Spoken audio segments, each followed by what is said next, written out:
Alright, so tikulandirani ku phunziro lathu la lero limene tikupitiriza maphunziro athu a mu ulosi, right? So apa tasaona kumaliza tili mu chapter 14. So mu chapter 14 ndi pamene tikuwunikira nkhani ya 144,000 ndi uthenga wa angelo atatu, right? So chokoma nchakuti maphunziro ambiri amene takhala tikupanga mu chivumbulutso takhala ndithu tikufika mu chapter 14 kumalawa pang'ono ndi kumanyosola pang'ono ndi kumalowera. So kwa lero ikhala ngati kuno tikudusamo kusokerera zonsezi zimene takhala tikuona zimene mukakhala tiphunzitsa nthawi imeneyi. So tikhale ndi nthawi yapadera yonse yopemphera kuti Mulungu atitsogolere ndi kutidalitsa mwapadera mwa Yesu Khristu.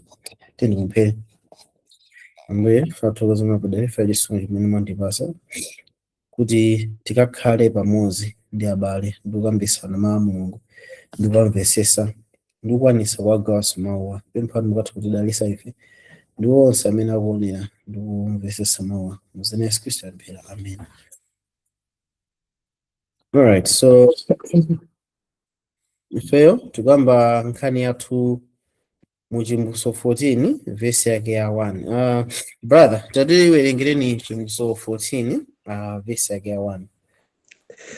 Ndipo ndinapenya taonani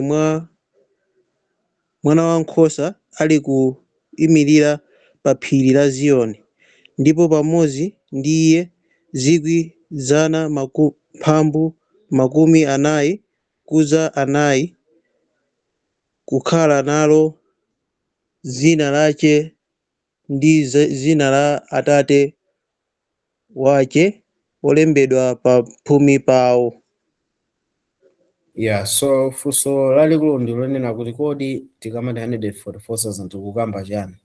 Okay, so anthu amayankhula zambiri kuti awa anthu okhala amene azipita kumwamba, ena amene ati awa 144,000 ndi anthu amene atuluka mu mpingo mwawo, right? Kono 144,000 ndi yani. So tinapanga ndithu phunziro lapadera lokhuthala la 144,000 muthawa ndipanga tagi kumapeto kwa video iyi.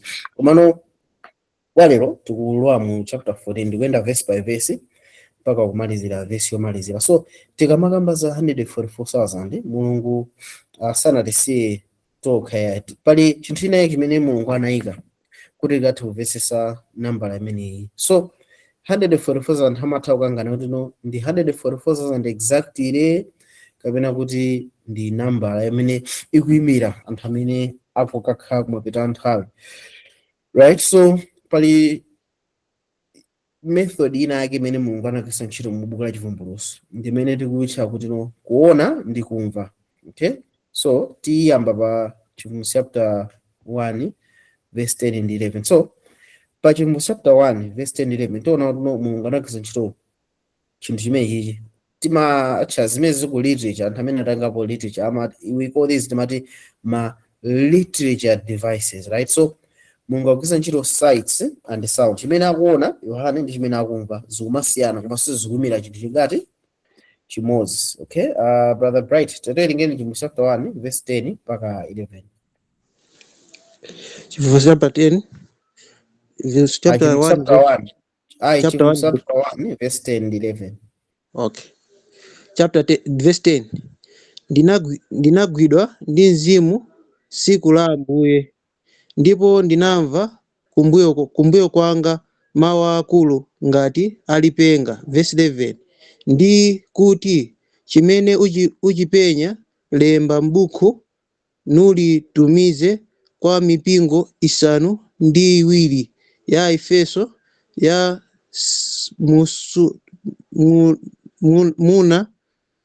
Smurna ndi ku Pergamo ndi ku Tiyatira ndi ku Sidea ndi ku Philadelphia ndi ku Laodikaya. Yeah, tawerenga mpaka verse 13. Verse 13 ari ya. Verse 13. Ndipo pakati pa zoyikapo nyalizo wina wonga mwana wa munthu anavala chovala chofikirika kumapazi kwace,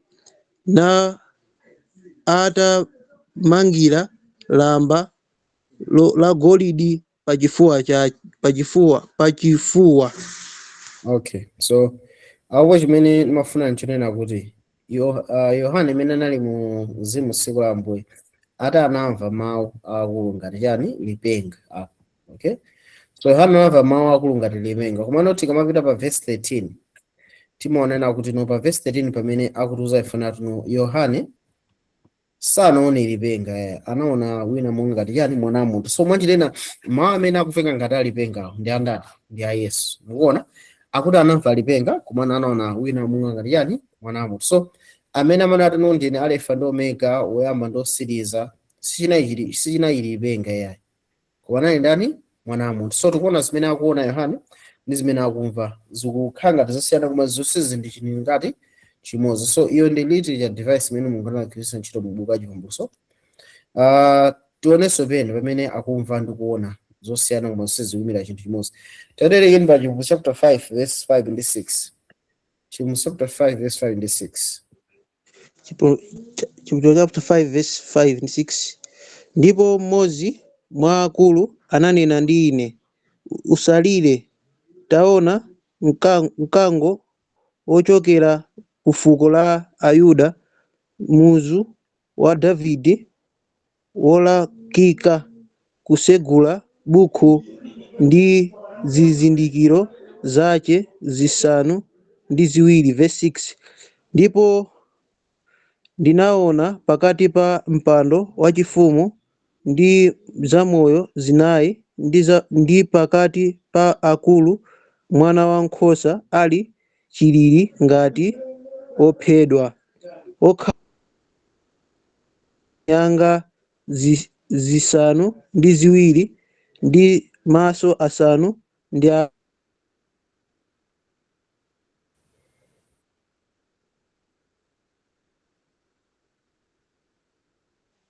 yotumizidwa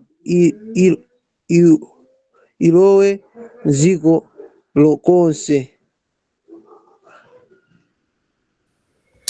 Alright, so tikaona Chivumbulutso chapter 5 verse 5 ndi 6.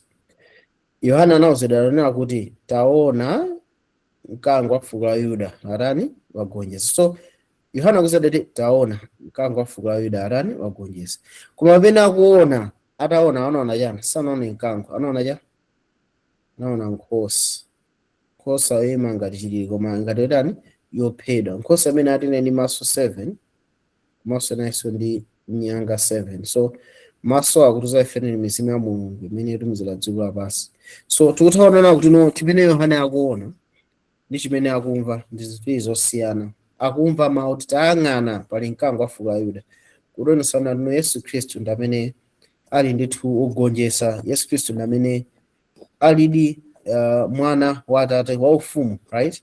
Mkango umemira chinthu cha ufumu, right? So koma ataona anaona yani sanaone mkango yayi, anaona mwana wankhosa. Koma nkhanenera kuno kodi mwana wankhosa ndi mkango zikuyimira chinthu chimodzi? Zikuyimira chinthu chimodzi. Mkango ndimene ikuyimira Yesu Khristu umulungu wake, right? Nkhosa ikuyimira ndithu Yesu Khristu mene anazipereka yekha ngati kuti akatifere ife, right? So zinthu ziwirizi zili zonse mwandani, ndizoona zonse mwandani mwa Yesu.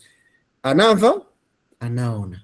Mukuona menepa. So tikuona tino Mulungu alikisa ntchito chimenechi kachikena. So now tikamaza bwana ku 144,000 timaona kuno Mulungu anagwiritsa ntchito chinthu chimenechi mapaderadera. So mutiwerengera ku papa pa Chivumbulutso chapter 7 verse 4 ndi 9. Mungowerenga Chivumbulutso 7 verse 4 ndi 9 yokha. Verse 4. Ndipo ndinamva chiwerengero cha iwo osindikizidwa chizindikiro 10,000 mphambu anayi osindikizidwa chizindikiro mwa mafuko onse ana a Israeli. Verse 9. Zitatha izi ndinapenya, taonani khamu lalikulu loti panalibe munthu anakhoza kuliwerenga ochokera mwa mtundu uliwonse ndi mafuko ndi anthu ndi manenedwe akuyimirira ku mpando wachifumu ndi pamaso pa mwana wankhosa atavala zovala zoyera ndi makhwatha akazi mwawo. Verse 10. Yeah, so Yohane tikamona pa chapter 7 verse 1 to 4 atanamona ngelo nata musaipse dziko mtunda ndi nyanja mpaka tatasindikiza akapolo athu pa mipumi zawo, right? So ati anamva mukuva amenepo ati anamva nambala imene inasindikizidwa ali pangati 144,000 144,000 achokera kuti kumafuko osaiza so Israeli utiwo tikamba kufufuza phunziro la 144,000 naona kuti no Israel weniweni ndi Israel amene ali mwa Khristu Yesu, right? Tikaona Roma chapter 2 mavesi atatu omalizira akuza kuti source amene ali Israel kuthupi kuma Israel amene ali mu Israel muchani ngati mdulidwe wakuthupi koma mdulidwe wachani ndi wa mzimu, right? Tikaona even Galatians 6:16 amatoza fino tione Israel wa Mulungu, okay?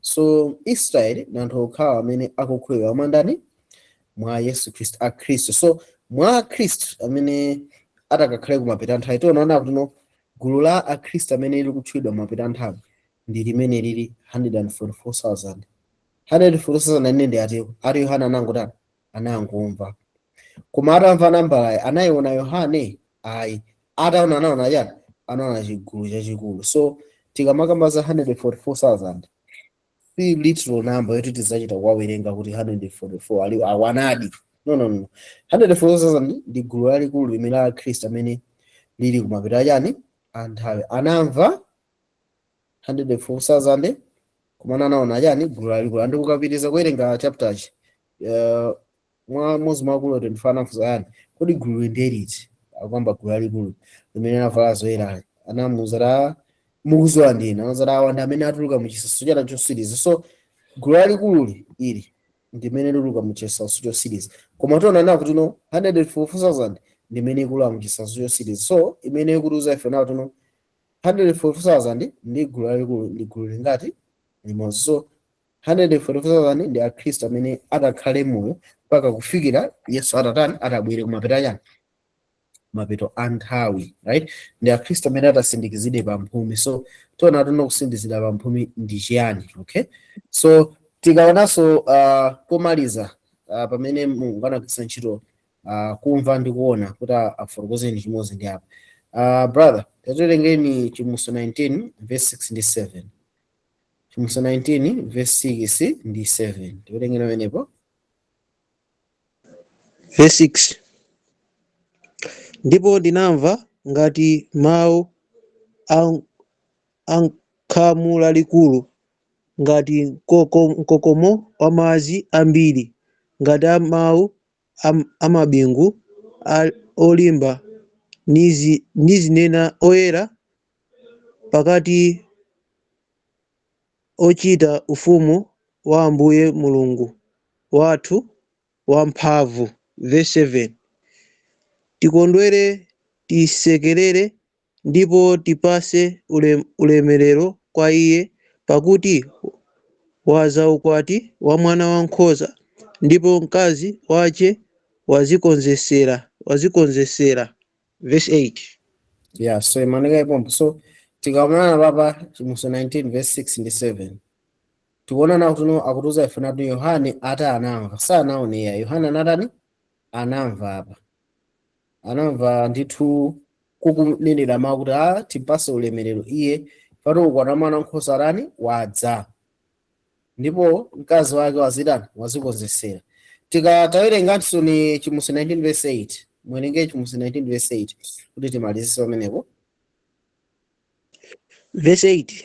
Yeah. Ndipo anampasa iye avale bafuta onyezimira oti mbuu pakuti bafuta ndiye zolungama za oyera mtima.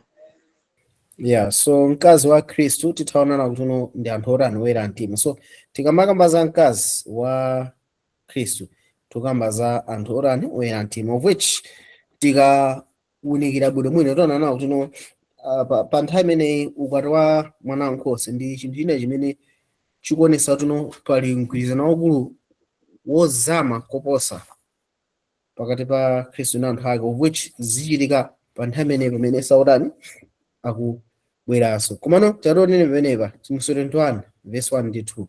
Yohane napa pano aonano tawerenga pamenepa Chimbuso 21 verse 1 ndi 2 ali bwanji.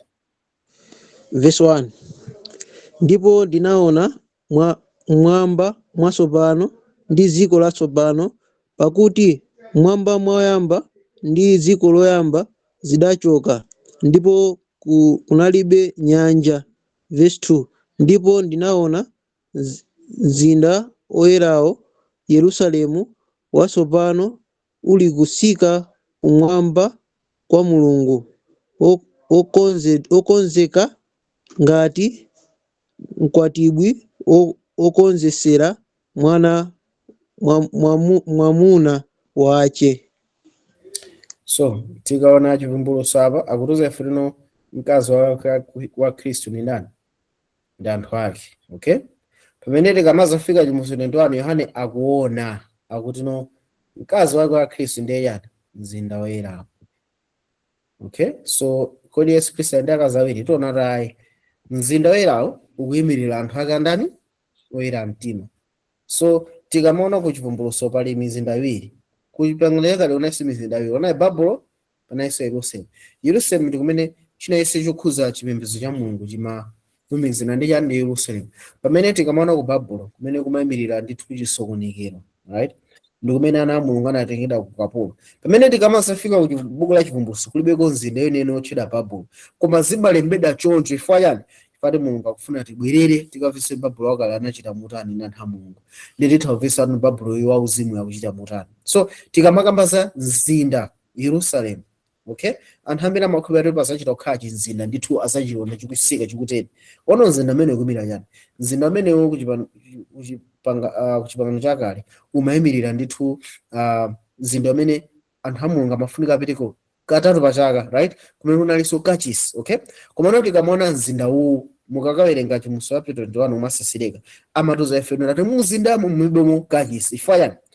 Yerusalemu akale amakhala ndi kachisi, komano mzinda uwu ati mulibe kachisi. Kachisi wake ndi ndani? Atate ndi Mwana ndiye kachisi. Chifukwa chani? Wa mzindayo. So tithamvetsa nati no ndithu apa tikuthaona ati papadera ndithudi mzinda umenewo umene uli anthu ake a Mulungu, Atate ndi Mwana ali pakati pa mwanjena mzimu wa Mulungu uli mkati mwa ndani? Mwa anthu, right? So ndithu tithamvetsa motero. So tithaona kuti no tikambakamba za mzinda tukamba za anthu ake andani a Mulungu, chonsechi ndi chinthu chingati chimodzi. So Mulungu anagwiritsa ntchito zokumva ndi zoona, right, zimene akuona Yohane ndi zimene akumva ndi chinthu chimodzi, komano zikutipasa zithunzi ziwiri kuti tikathe kumvetsetsa chimene chikutani chikuchitika pamene papo. Okay, so titha kupitanso even pa Chimbuso 14 pompo kuti tikamvetsetse kuti no 144,000 ndi ndani. Papa Mulungu anagwiritsanso ntchitonso ndithu literal device imeneyi yokuti kumva ndi kuona. Okay, so terenge Chimbuso 14 verse 1 mpaka na 3 kuti timalizise pa 144,000 yani tiyeni. 14 verse 1. Ndipo ndinapenya taonani mwana wankhosayo ali kuyimirira pa phiri la Ziyoni, ndipo pamodzi ndiye 140,000 akukhala nalo dziko lace, dzina la Atate wace lolembedwa pamphumi pawo. Verse 2. Ndipo ndinamva mawu ochokera kumwamba ngati mkokomo wa madzi ambiri, ndi ngati mawu a bingu lalikulu. Ndipo mawu amene anawamva anakhala ngati azeze akuyimba azeze akuimba azeze awo. Verse 3. Ndipo ayimba ngati nyimbo zatsopano ku mpando wachifumu ndi pamaso pa zamoyo zinayi ndi akulu, ndipo palibe munthu anakhoza kuphunzira nyimboyi koma 440 ogulidwa kuchokera ku ziko.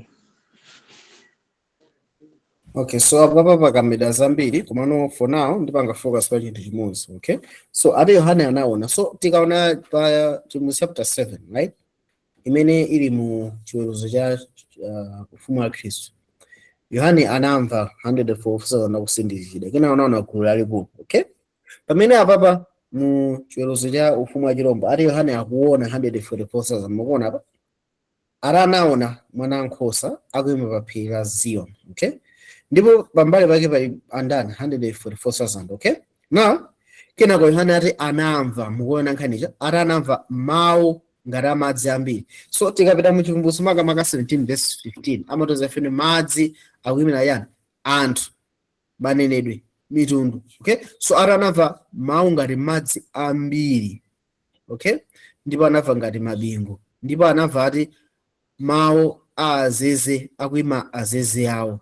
Okay, so madzi ambiri amamvekawa ni mawu a anthu. Okay, so tikuona anaona 144,000 apa koma anamva yani mawu ambiri, mwina nkhanicha. So tikuona the great multitude ndi 144,000 kapena gulu lalikulu imene Yohane anaona pa chapter 7 verse 9 ndi yomweyo imene anaimva pa chapter 7 verse 4.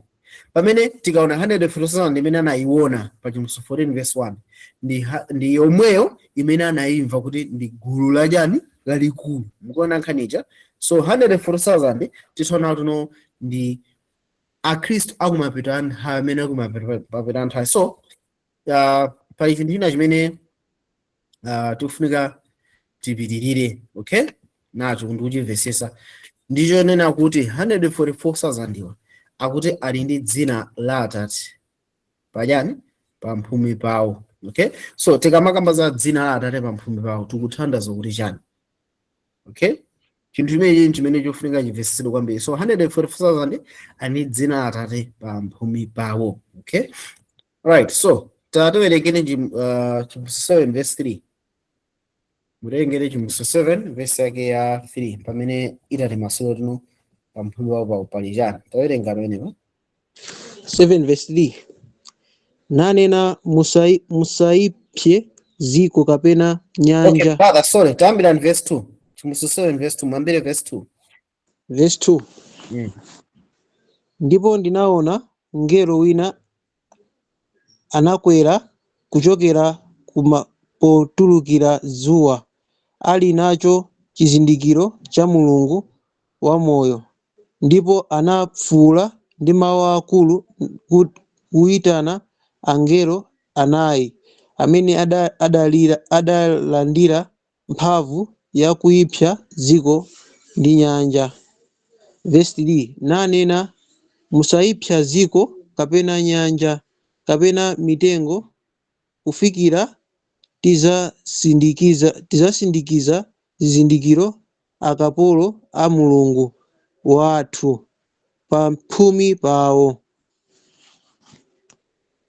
Yeah, so ababa akuti anamva mawu kuti musaipse dziko, tunda, nyanja ndi mitengo pakana tizasindikiza akapolo a Mulungu pamphumi pawo. So tikamakamba za dzina la Atate, Yohane akaona 144,000 ali ndi dzina la Atate pamphumi pawo. Ukaona komano Yohane anangomva ngelo akunena kuti musaipse dziko pakati tasindikiza akapolo pachani pamphumi. So Yohane anamva ngelo akunena chimenechi, mukuona nkhanicha. So Yohane akumva ngelo kuti musaipse dziko nene. Kenako Yohane anamva anthu amene anasindikizidwa. Okay, ataona chigulu. Komano pa Chivumbulutso 14 Yohane akuwaona anthu osindikizidwa acha, komano chimwe chapangitsa anthu asindikizidwe ndi chani? Dzina la Atate pachani pamphumi pawo. So anthu ali ndi dzina la Atate pamphumi pawo. So mwanjinene taonena kuti dzina la Atate pamphumi likuyimira yani? Chizindikiro cha ndani? Cha Mulungu apa. Chizindikiro cha Mulungu ndi dzina la Atate payani? Pamphumi. So tifika tikamvetsetsa kuti okay, chizindikiro cha Mulungu ndi yani. Tikachimvetsetsa chizindikiro cha Mulungu ndoti tisakumvetsetsa dzina la Atate pamphumi likuyimira chani. Okay? So Bible silinapyatire, silifunikanso dumphe. Bible inafotokoza moveka bwino kwambiri. So tiyambira pa 2 Korinto chapter 1. Okay? So brother, mutiwerengera 2 Korinto chapter 1 verse 21 ndi 22. So apopo Bible inafotokoza moveka bwino. Osadesoti tidumphe pita uku kuzawerenga verse ya kupita ukuthamanga kutene. No. Very clear, straightforward. Okay? Tiwerenge 2 Korinto 1 verse 21 ndi 22. Tiwerenge mwenye pari ya. Verse 21. Koma iye watikhazika pamodzi ndi inu kwa Khristu nazizoza ife ndiye Mulungu. Verse 12. Amenenso anatisindikiza chizindikiro natipasa chikole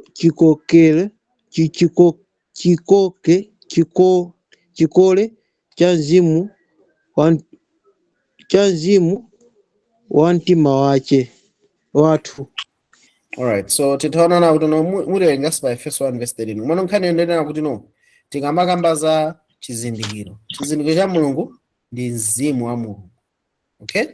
Chizindikiro cha Mulungu ndiye mzimu wa ndani? Wa Mulungu. Tiwerengerepa Efeso 1 verse 13. Ariba. Efeso 1 verse 13. Mwa iye inunso mutamva mawu achoonadi, uthenga wabwino wa chipulumutso chanu ndi chikhulupiriro cha iye, munasindikizidwa chizindikiro ndi mzimu oyera wa lonjezano. Yeah, so apapaso pali very clear kuti mzimu oyera alonjezano ndi mmene ife timatani timasindikizidwa kufika wachani ku chipulumutso. Okay? Now mukaona bwino apapa pa Akorinto pa akuluza ifanira kuti no tasindikizidwa ndi mzimu muchani mitima mwathu. Mwanjena munthu akabadwa mwatsopano amakhala olandira yani chipulumutso. Okay? Munthu amene abadwa mwatsopano wakhulupirira choonadi amayenda yani chipulumutso. Okay? Pamene wakhulupirira ndipo amasindikizidwa. Mwanjena mzimu wa Mulungu umakhala walumikizana ndi mzimu wanga ndabadwa mwatsopano. Koma chimene chimachitika nthawi zambiri malingaliro anga amakhala kuti ndi akale aja. Okay? Thupi langa limakhala lomwelo silimasintha. Ngati ndinapanga MSc ka school nalekeza JC kanene standard 8 ukabadwa mwatsopano malingaliro ako amakhala omwe aja mukuona. So imakhala ntchito yonena kuti no pamene munthu abadwa mwatsopano, right, moyo umene walandira mwa Khristu Yesu kuzera mwa mzimu kuphatikana ndi mzimu wako, moyo umene uja umayamba kusintha makhalidwe ako. Moyo wako wasintha inde wanokhalidwe limene kutani likufunika liyambe kuonesera chimene walandira. Ndi chimodzimodzi mwana pamene wabadwa samaonesera ndi munthu. Okay? Mwana pamene abadwa amazibisira, amazikozera, amangulira pamene chawo munthu chimene chimaonekera mwa iye. Mwana nthawi ija ikapita moyo umene mwa iye ndi wa munthu. Thupi lija ndi moyo khalidwe lake zimamba kusatira moyo umene uli mwandani mwa iye uja. Andi pa nthawi imene ali mwana ngakhale sakunesa khalidwe lawo ndi munthube. Okay? Ngakhala apatitaika galuyo kumutuma kumuyitana abwera, galu kumutuma takasegwe chiseko zati galatha kwesesa kusegula chiseko, right? Kumano galuja ndi galu before ndi moyo wachani wa galu. So tikambakamba za Khristu tikamba za munthu amene ali ndi moyo wa Khristu ifara wadani wakhulupirira. Ntchito zake zitha osaonereseratu pa nthawi yomweyo. Kumano ngati munthu uja atakhalebe mwa Khristu moyo wake uyamba kuonesera zipaso za mzimu woyera. Moyo nankhanija andi ipaso cha mzimu woyera ndeti chiudikira tuno mbewu imene Yesu Khristu ulemu yani moyo wathu, right? Kena kono mtengo uja yamba tani kumera, kena ngo zipaso za mbewu tani kuonekera. Koma zipaso sizimoneka pa nthawi imodzi, chimamba bwera chimodzi mukuona nkhanija. So tikamakamba za chimene chichi tukamba ikufika nthawi ina imene anthu a Mulungu atasengedwa yani pa mphumi mwanjirena khalidwe lawo likhala 100% mene mzimu wawo ulili moyena nkhanija. So kusindikizidwa pamphumi ndoti khalidwe la munthu right, pamphumi khalidwe lake ndi moyo wake zili 100% aligned. So pamene ndabadaso maso pano ndasindikira mu mzimu. Komano akhristu amene atakhalepo moyo pa nthawi imeneyi akhala osindikizidwanso pachani pamphumi. Mwanjenera malingaliro awo afika poti akhwima sangachimwenso. Mbiri yonse ya tchimo yafufudira malingaliro awo, sangaganizenso za tchimo yeye.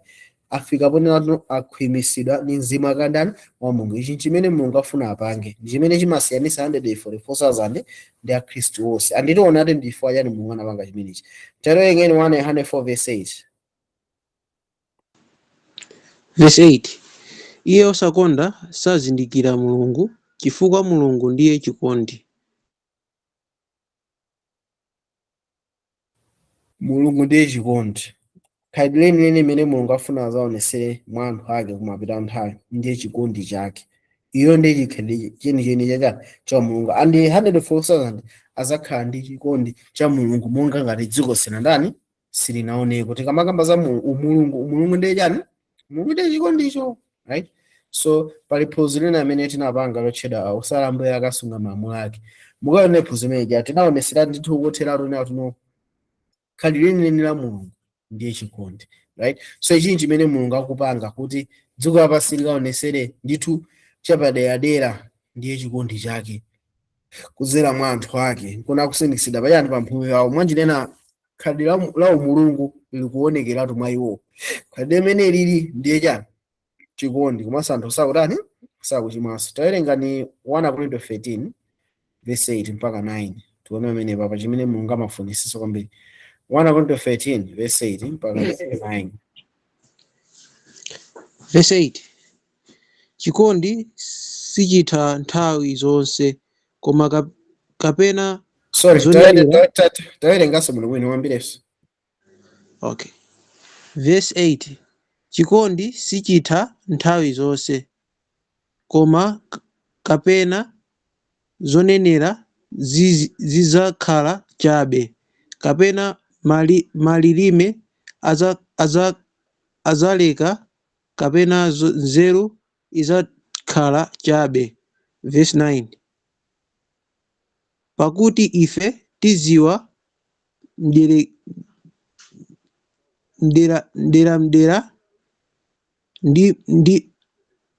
ndimo tinena mdera. Verse 10.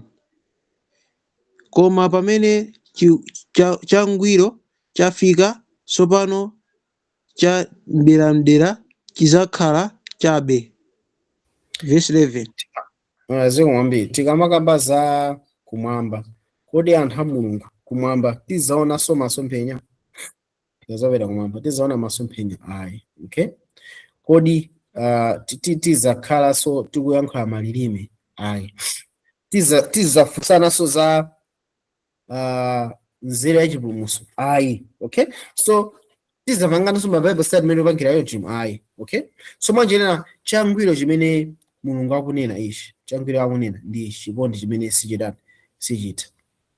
Chikondi cha Mulungu chizakhala kuti chazalira kotheratu malingaliro a Mulungu. Imene ndiye dzina la Mulungu. Mulungu ndiye yani? Chikondi. Khalidwe lake ndiye dzina lake. So anthu a Mulungu azakhala ndi dzina la Mulungu yani pamphumi pawo, sangachimwe wani komanso ndi khalidwe la Mulungu malingaliro awo, right? And ndikukhulupirira nawo pa nthawi iyi pazakhala ndithu maulosi, pazakhala nzeru, pazakhala ndithu ziyankhulo zosiyanasiyana kuti uthenga upite.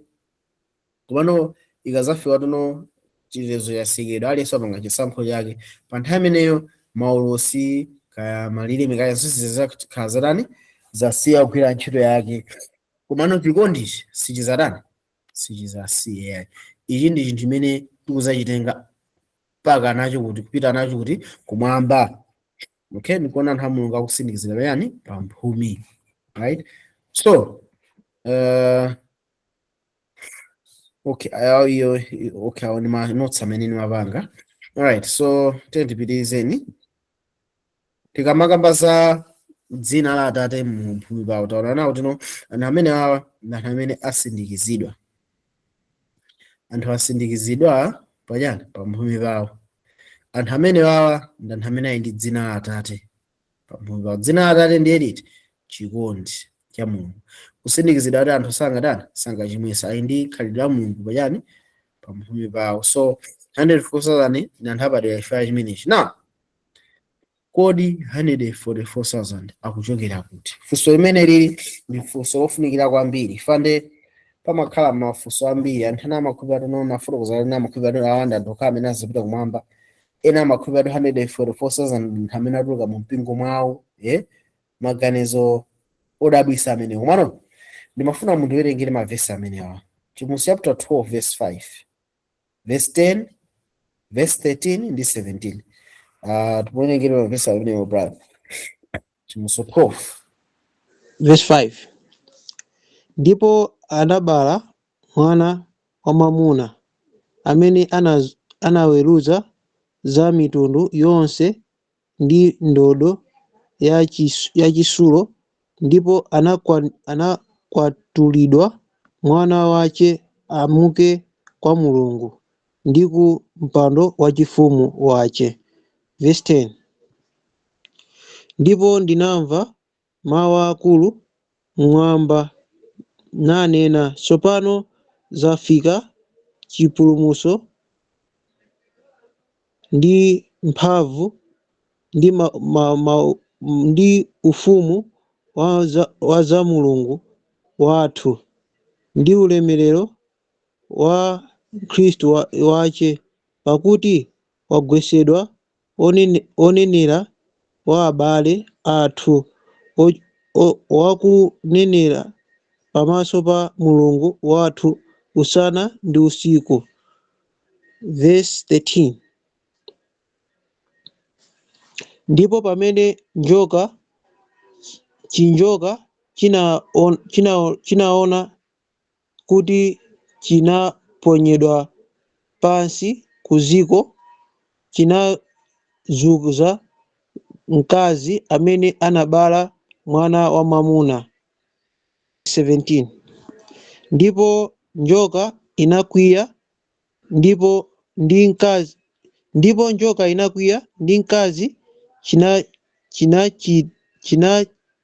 chinachoka kunka kukachita nkhondo ndi otsala a mbewu yace amene anasunga malamulo a Mulungu nakhala nawo umboni wa Yesu Khristu, umboni wa Yesu. Yeah, so apapa tikutaonera kuti mkazi amene wakambayo tinaona kale mphunziro imene la Chimothy chapter 12, tinaona titumuveka bwino. Mwana nkhani ndiyo tino mkazi amene wakambira apapa amene abwesa mwana amene tuzati ndi Yesu Khristu, right? Mbewu ya mkazi ndi Yesu Khristu. Mwana mkazi ndiye kuti mkaziyo ndi a Khristu amene atisanira a Khristu. Kuyambira pa verse 5 chapter 5 mpaka kuyambira chapter 1 mpaka 5 ikuyamba za anthu amene anapasidwa lonjezano ndi Yesu Khristu atani abwera, right? Kuyambira chipangano chakale kufika nthawi amene Yesu Khristu amatani amabwera. Anthu amayembekezera kuti kubwera mpulumutsi. Anthu ndithu amayembekezera. Musayara anabwera wazamfunsa Yohane kuti kodi ndiwe iye amene tikumembekezera? Yohane anati ayi sine. So anthu amayembekezera ene akakubwera. So kunaona kuti mkazi anayi ndi pakati, right? Komano Yesu atabwera ndithu Satana anayesa kuti amuphe Yesu, mukuona? Koma Yesu anakwatulidwa kwa Mulungu ndi kumpando wachifumu. So tikamaona za mpando wachifumu tiona kumpando wachifumu wake wa Mulungu tikamba za mizimu isanu ndi iwiri, right? Mulungu ndithu ali ndi kuthekera kupezeka pena aliponse. So Yesu Khristu pamene anagonjetsa tchimo ndikukwatulidwa pita kumpando wachifumu ndeti anazozedwa ndi ulemerero wa Atate kuti naye sathu apezeka chani pena paliponse. Ndikuona tikamazafika verse 10 akuti anamva mawu akulu akunena kumwamba kuti taonani zafika nayi chipulumutso. Mwanjina Yesu atakwera kumwamba chipulumutso chinambatani kudza, okay? Mphamvu zinadza, ufumu wa Mulungu unadza. So nkhani ya ufumu tayikamba kwambiri. So tikamakamba za ufumu wa Mulungu kamba zoti yani. Tikaona Luka chapter 17 verse 20-21 amati Yesu anawuza ufumu wa Mulungu suoneka ndi mapenyede. Muonese ufumu wa Mulungu uli yani? Uli mkati mwanu. So mzimu wa Mulungu unambokhala mkati mwa ndani mwa anthu. Chimenecho ndiye yani chipulumutso. Mukuona nkhanicha. Kena kuno tikuona kuti pamene takamba za ufumu zikukhala ngati nkhani ya ufumu ija tatani tachokapo ayayi ndithu sitinachoke pa nkhani ya ufumu yayi. Satana atakwamba nokuzunza nochani mkazi. So tikamakamba no mkazi anthu a mulungu aja chokano ku asandulika kusiyana kungokhala nono anthu a mulungu tukamba za Israeli ayi kwakutupi mwana anthu a mulungu panopa asanukano Israeli wa mulungu amene onse ala ndi ayani chipulumutso. Anthu onse amene ali ndi achipulumutso akusandukano anthu akandani a mulungu kota kwatcholatu chani mkazi. Muona nkhaniche. So mkazi tikamakamba za mpingo wa mulungu tukamba za onse amene azazida ndi mzimu wake. Mkazi tukamba za anthu onse amene ali ndi Yesu Khristu. Mkazi tukamba za anthu amene akupanga thupi lake Yesu Khristu pa dziko lapansi. Muona nkhaniche. Okay, kenako pamene tikupita kumapeto eni a nthawi mkazi amene ali ufumu wa mulungu pa dziko lapansi akusandulika. Okay, so chinjoka ati chakuya ndi mkazi koma muone ati chinapita kukachita nkhondo ndi otsala a mbewu yake. Na funso ndilo kuti mbewu ni ndani? Mbewu ni nani? Ndi Yesu. So tikamakamba otsala a mbewu ndetino mbewu yake amene ali Yesu tonakale kuti anapita kumwamba.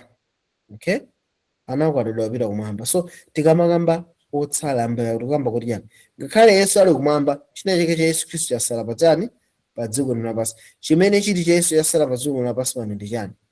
Pajanana ya tonandeza yani chipulumutso, tonandeza yani ufumu. So chimene chasala pa dziko la Yesu Khristu ngakhale yali kumwamba ndi ufumu wake umene wakhala yani pansi pa dziko pano. Right, so tikamakamba za ufumu wake ukukhazikika motani? Ukukhazikika chifukwa mzimu wake uli mkati mwa ndani? Mwa ife. Right, so anthu awa akupanga akukweza ufumu wa Mulungu. So ufumu wa Mulungu sukungotenga ngati anthu chabe, anthu asandulika. Tiona nato tikamakamba za otsala mbewu yake tikukamba zonati Yesu Khristu ngakhale kumwamba watsalabe pa dziko lapansi panopa mujani mu nkhope ya anthu ake. Mwanchinena tikamakamba za osala a mbewu yake tiona nati nosala a mbewu yake amene wawa ndi 144,000. tiona nati ndi choncho. Chifukwa ndikunena zimenezi chifukwa anthu ake a mulungu ufumu wake umangotenga ngati mkazi anthu ake. Komano apapa anthu ake aja amene ali mkazi akusandulika ndimaoneka kuti ndi Yesu Khristu amene asalatu pa dziko lapansi pano.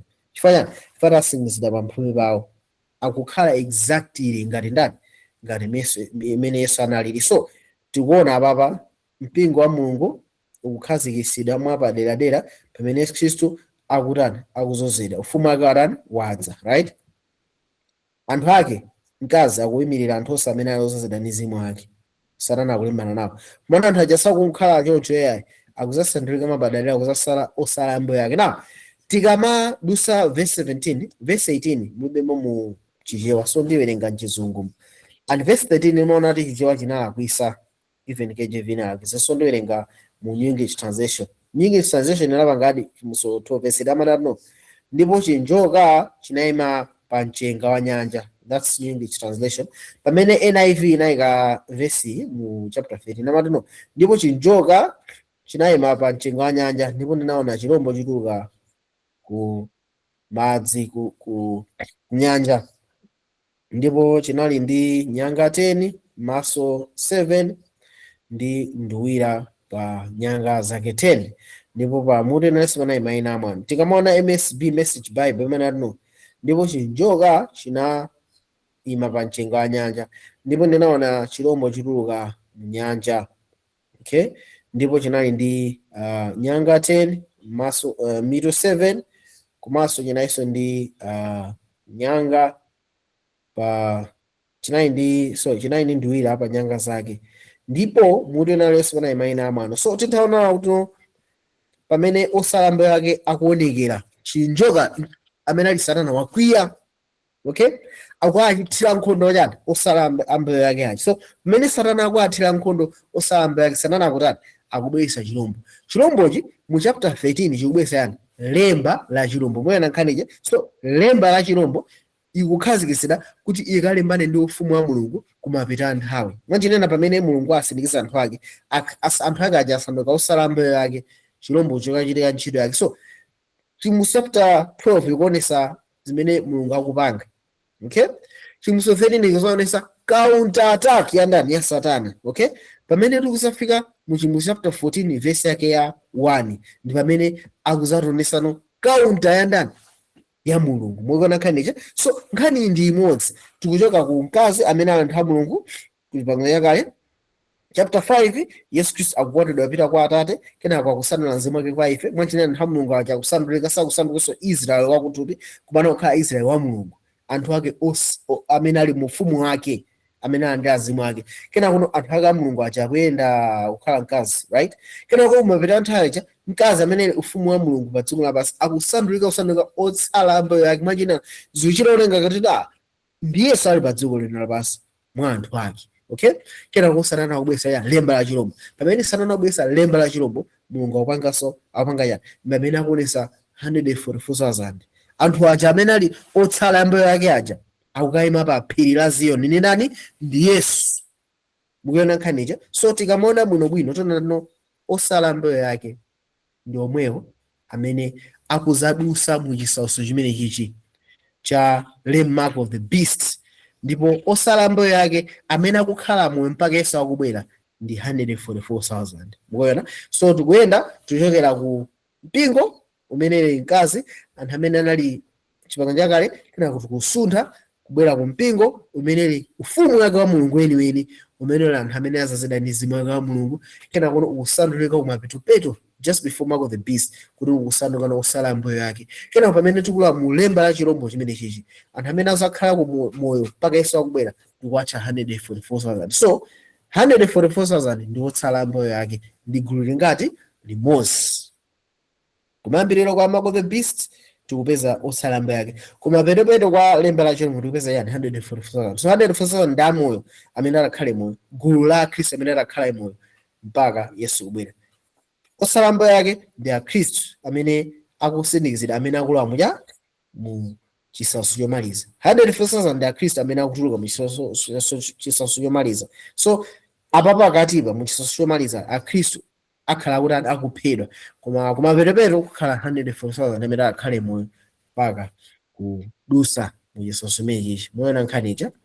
Alright, so ndimafuna tione pamenepa 144,000 taona kale unatuno tinawerenga unatuno atayang'anisisa Yohane anaona tino 144,000 yayima ku phiri la yani la Ziyoni. Okay, apa pamene pofunika kwambiri kupapesesa 144,000 yayima pa phiri la Ziyoni. Kodi kuyima pa phiri la Ziyoni zikuthandauzanji? Because tikaona nkhani tikunena kuti 144,000 akukhalapo pa nthawi imene lemba la chilumba lakhazikitsidwa. So anthu ambiri ndi umwe ena akakanduza tino phiri la Ziyoni ndi lili kuti lili kumwamba zoona. Komano tikanena kuti 144,000 ali kumwamba pa nthawi iyi. Ngati 144,000 ali kumwamba ndi tikamaza bwerano kuthenga wangera atatu, right? 144,000 ali kabwanji. Mwina nkhanicha. So tikufuna reversero tikamamba ona tuno 144,000 ili ku phiri la Ziyoni. Tikuthandauza motani tikamati akuyima pa phiri la Ziyoni, akuyimapo mwanjira yotani? Brother, tati seguleni pa Hebrew chapter 12 verse 18 ndi 21. Mutiwerengere pa Hebrew chapter 12 verse 18 mpaka na 21. Brother Bright, tati seguleni.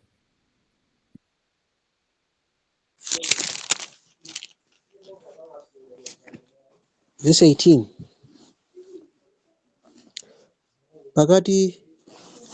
Pakuti simunayandikira phiri lokhuzika ndi kulupsa moto ndi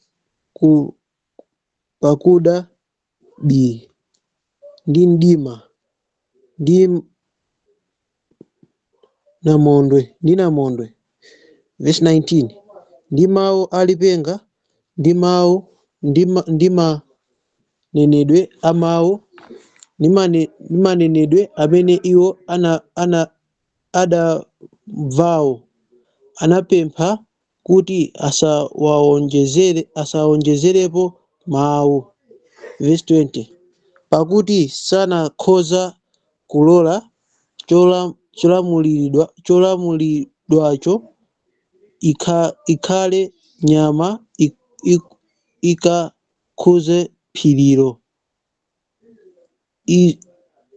izaponyedwe miyala. Verse 21. Ndipo maonekedwe awo ali opsa otere akuti Mose anati verse 21 yo. Ndipo maonekedwe awo anali opsa otere kuti Mose anati ndiopatu ndikutanthamira. Verse 22.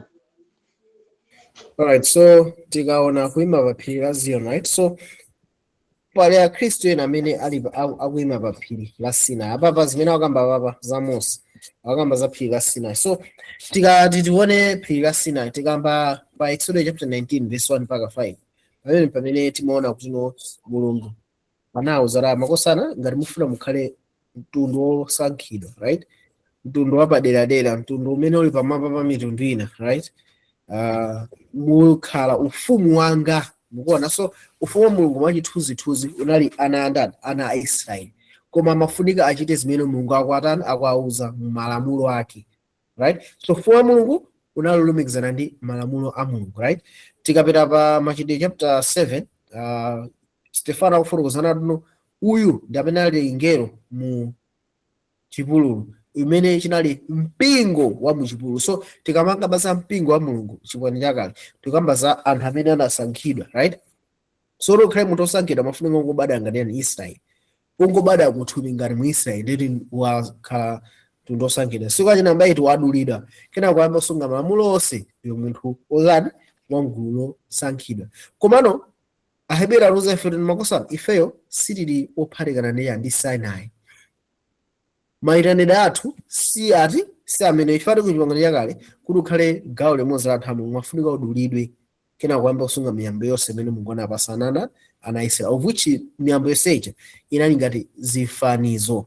Okay, so tizapanga ndithu series ina apadera yakachisi tizaona ndithu kuti sizinayimba zifanizo bwanji. Tizapanganso series ina imene tizaone ndithu nkhani ya ma feast, right? Ma feast is mapwando amene Mulungu anapasa. Zonse zija zonse zimene anapasa Mulungu zinali ngati mafanizo. Zando zonse zija zinaweka kuti kusana kuphatikiza makhumi. So Mulungu aluza ife natu ifeyo silikuima kuti kumeneku, because tikaona pa nthawi imeneyi amene amasogolera anali Mose, right? Panali hierarchy ndithu. Panali Mose ngati sogolera, panali Aaron ndi panali ma elders 70 aja, mukuona. So inali ngati hierarchy. So anthu ambiri akamasaka mpingo wa Mulungu amafuna apeze gulu ngati mene Mulungu amayendera ndi ana Israeli chipangano chakale. Komano pa nthawi ino kodi pali denomination imene tingayenene tuno ndi anthu a Mulungu yoti titha kuipeza. Tikamaona ku chipangano chakale zinali ngati chifanizo. Okay,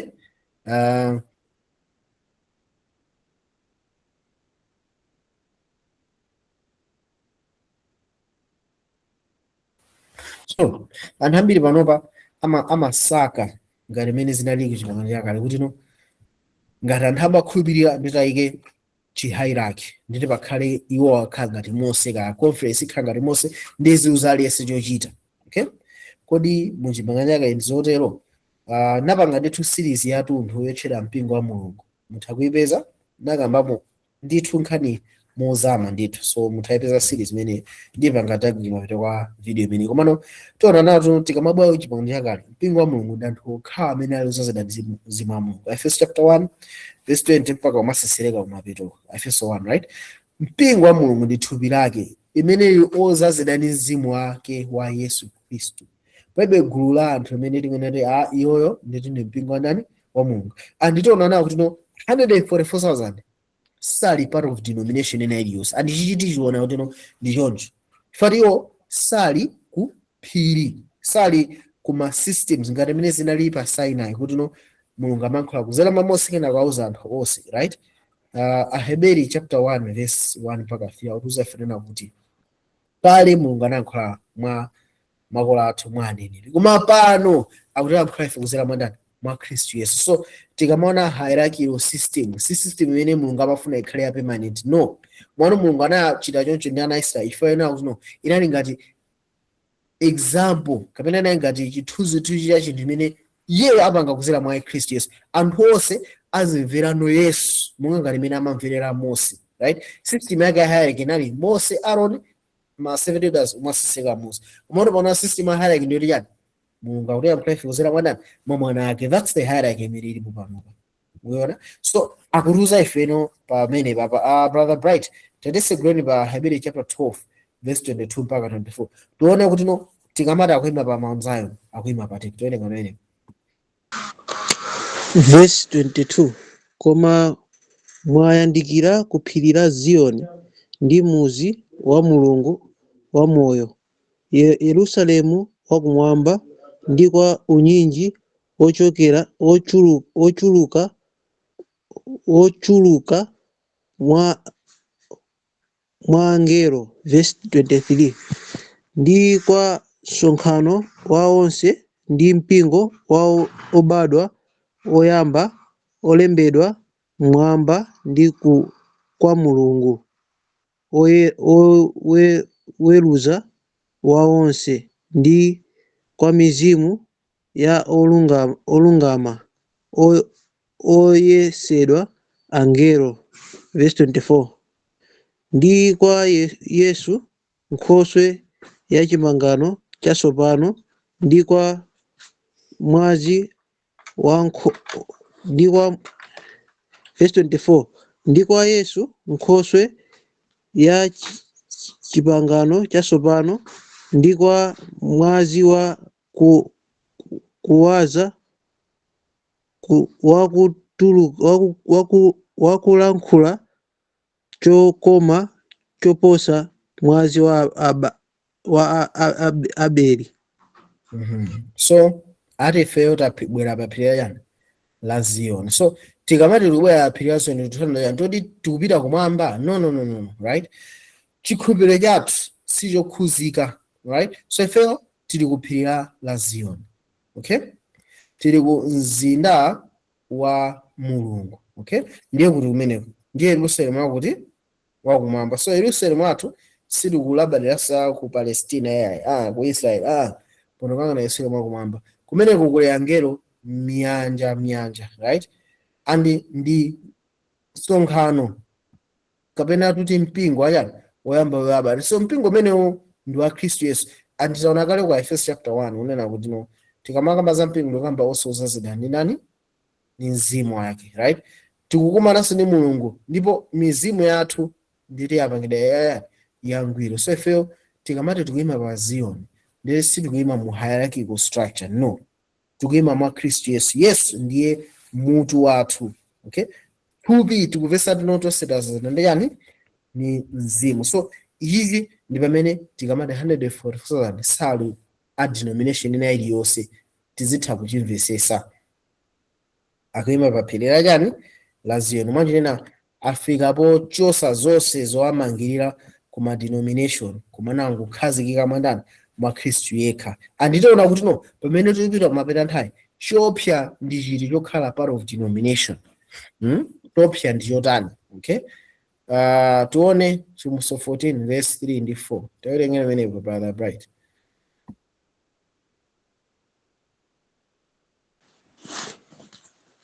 Chimuso 14 verse 3 ndi 4.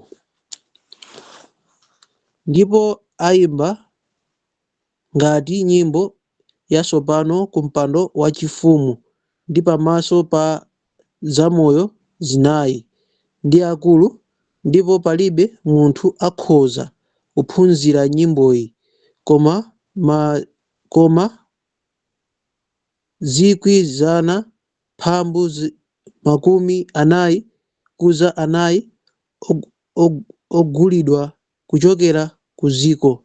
Verse 4. Iwo ndiwo amene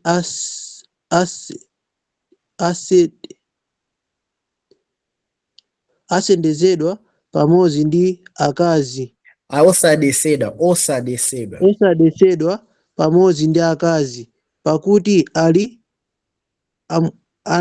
anamwali. Iwo ndiwo amene atsata mwana wankhosa kuli konse amuka. Iwowa anagulidwa mwa anthu zipaso zowundukira kwa Mulungu ndi kwa mwana wankhosa. Yeah, so 144,000 akuimba nyimbo, right? So tikamakamba za nyimbo imene akuimbayi, okay, akuti anaimba nyimbo before the film. So tikaona bwinobwino 144,000 kodi zikumaoneka ngati ali kumwamba chifukwa chani? Okay, anaimba nyimbo pamaso pa mpando wachifumu, okay, ndiye tikamaona chimusi 4:5 tiona kuti kumwambako kuli zamwe zinayi, kuliso akuluakulu, right? Okay, kumano zikuoneka ngati tuno anthu ali kumwamba chifukwa chani? Chifanena kuti ifeyo mapembedzero athu saliso pa dziko lapansi, ifeyo komano mapembedzero athu ali kuti ali kumwamba. So iwo pamene sali part of any denomination wantenga Yesu Khristu ngati mutu wawo, iwo tisalenono pa Heberi anano ife pamene tikupembedza kwa Mulungu amene ali woweruza onse, kwa Yesu Khristu amene ali woyamba wobadwa, komanso kwa unyinji wa ndani wa angelo. So awawa pamene ayima pa Mount Zion nditayima pamene angelo amayima, angelo onse ndizo zidanizi wa Mulungu, angelo onse amene ali a Mulungu, that is usadasadana, angelo onse amene ali oyera ndizo zidanizi wa Mulungu. Tikaona chimusi 4:5 amapembedzana ndi Mulungu, right? Zamwe zinayi chimodzi. So nikona kamba ngati 144,000 ali kuti ali kumeneko. So akuimba nyimbo imene wina sangayimbe. Tikaona pa nyimbo imene akuti ni nyimbo ya Mose komanso ni nyimbo ya ndani ya mwana wankhosa. Tikaona amene pa kuti pamene pa I think imene ndi chapter 15 atuzi. Okay, all right, so chapter 15 nakamba inji. So for now ndingo fotokoza. So ngana nyimbo iyi ndizaifotokoza so mu chapter 15 komano nkhani ndionena kuti for now tiona nawo tuno tikamaka za nyimbo Exodus chapter 15 ndikhulupirira ndiyonje Mose atapulumutsidwa ndi ana Israeli ku Aigupto anaimba nyimbo yapadera. Tikamaona Aheberi chapter 2 Yesu akuti no ataza kondwerera pa ife ndi kuimba. So nyimbo imathandiza experience imene anthu a Mulungu akutani akudusamo. Tikamakamba za 144,000 apanga detach 100% ku dziko lapansi, akukhala munthu ati sangathe kugula ndi anthu kugulisa Mulungu ikhana imene akuasunga.